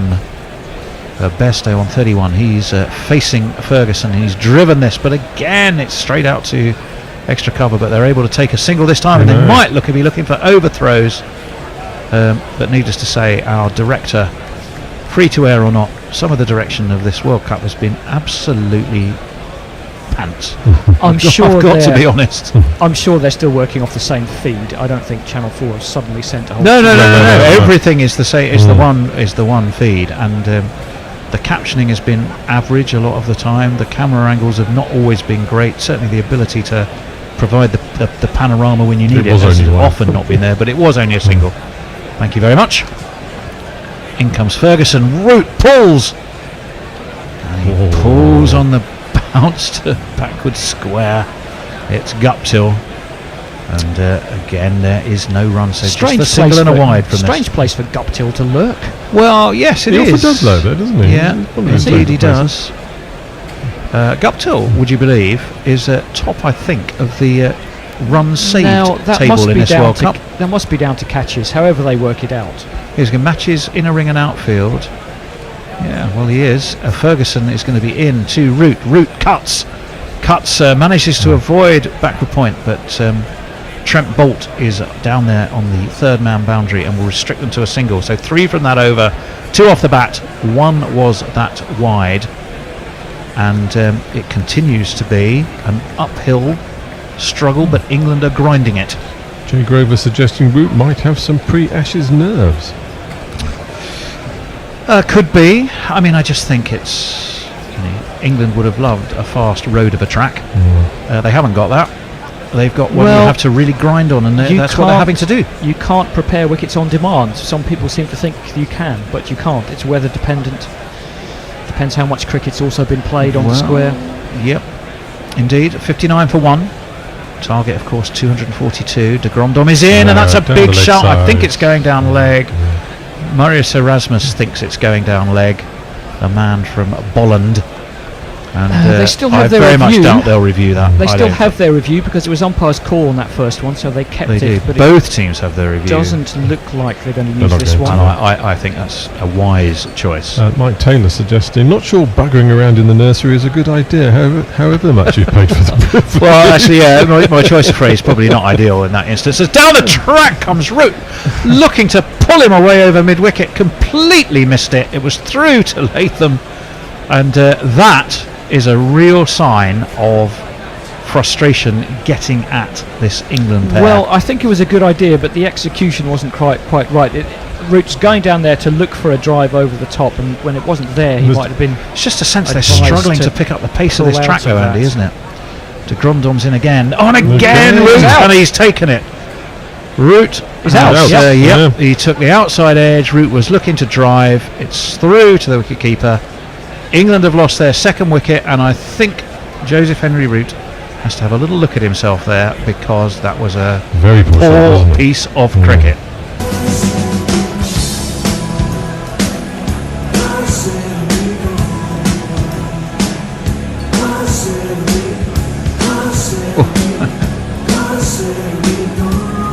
And that's born out of pure frustration for England. He came dancing down the track looking to pull, completely missed it. He then chased a very wide one that was going wider with his feet a mile from the bat, and all he did was nick. Very unrooty, that, wasn't it? Very unrooty. unrooty. Yeah. There's plenty of time in the match as well. I don't really It's quite pressure. understand why he's doing It's it. what pressure can do under pressure situations, particularly when you're up against a team with the expertise of New Zealand in bowling in these conditions. Edgar Allan Poe, I think, agrees with you. There's always nerves with England. That's why we win very little. Well, that's true. Try being a South Africa fan, though. That's been a frustrating journey in the last 2 or 3 years, I think. Well, judging by the anguished wail I heard from the green room, at least one co-commentator agrees with you that was a poor piece of cricket. That was shocking. We might be hearing about it in That wouldn't have been a certain Mr. Henderson, would it? That was. Could have I been. think you could look at. If I could, brainless would be one word. Daft, but born out of frustration. Out of frustration. I think so. And a few were doomed on Twitter as well. Yeah. Through, so I won't read them out. We're still favourites. Keep the faith. Joss Robinson suggesting that 7 off 30, that Root innings will define New Zealand's win. Very fighting talk. Well, yeah, it's been tough going. We are for having a England. drinks break with that wicket, so you're not missing anything. Yep. Canal suggesting Root got fed up. Completely unlike him to score at such a rate, and that pressure got to him finally. I think we agree with you there. Well, there'll be Owen Morgan coming in now, won't it? Now that, I think, is going to be a fascinating I test think as there's captain. no prizes for where Ferguson's going to bowl at Owen Morgan. Well, no, this is your day of destiny as England captain. Everything for the last 4 years has been building towards this. You're at your home ground, your home ground for England, but also his home ground club-wise. conscious of what does he continue to really live up to that England ethos, which is just keep attacking, just back yourself. They can't get stuck in a rut. No, that's absolutely and true. yet runs are not flowing freely. The bowling is tighter than that's what's the name. And this man's going to have to face it. Here he is. We need a partnership, England. Old O'Connor had a farm, E-I-O and Morgan.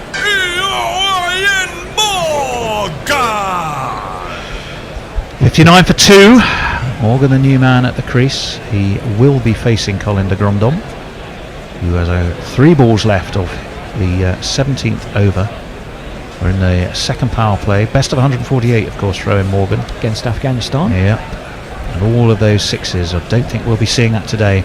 And the first ball from de Grandhomme is right onto his off stump. And Morgan just drops a bat on it and gets himself off the mark immediately.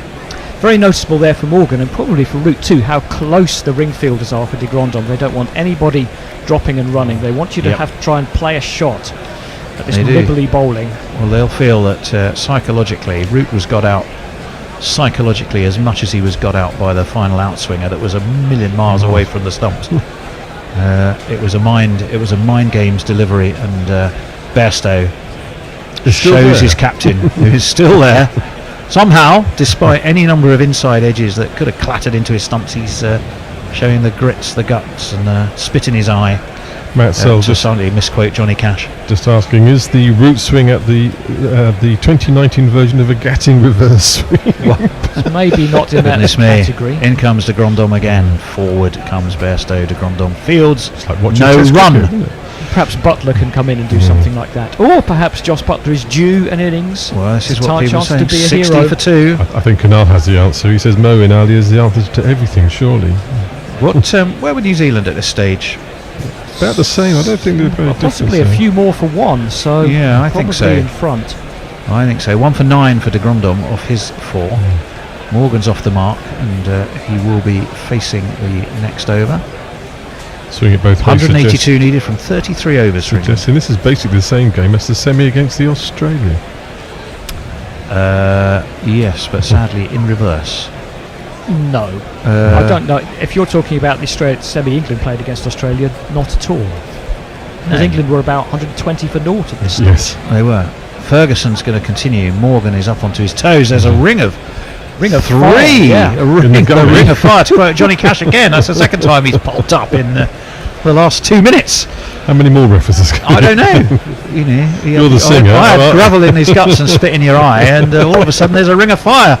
There is indeed. There's a point. There's a gully, and there's a kind of a short third man, as well as a slip. So huge gap off of the mid wicket to tempt. Ferguson is bowling from the nursery end. Morgan, and he's guess what? He's managed to get through the ring of fire, but the man at deep. You're on, people. Hello. Hello, everybody. I'm just going Good to stop and afternoon. start the stream, but you're going to be on audio and carry on. Good afternoon, everybody. Afternoon. Good morning. Morning. Good morning. I don't know Good where you are, afternoon. Al. Well, good afternoon if you're in Sri Lanka, anyway. Yeah, I've just managed to get the microphone off mute in time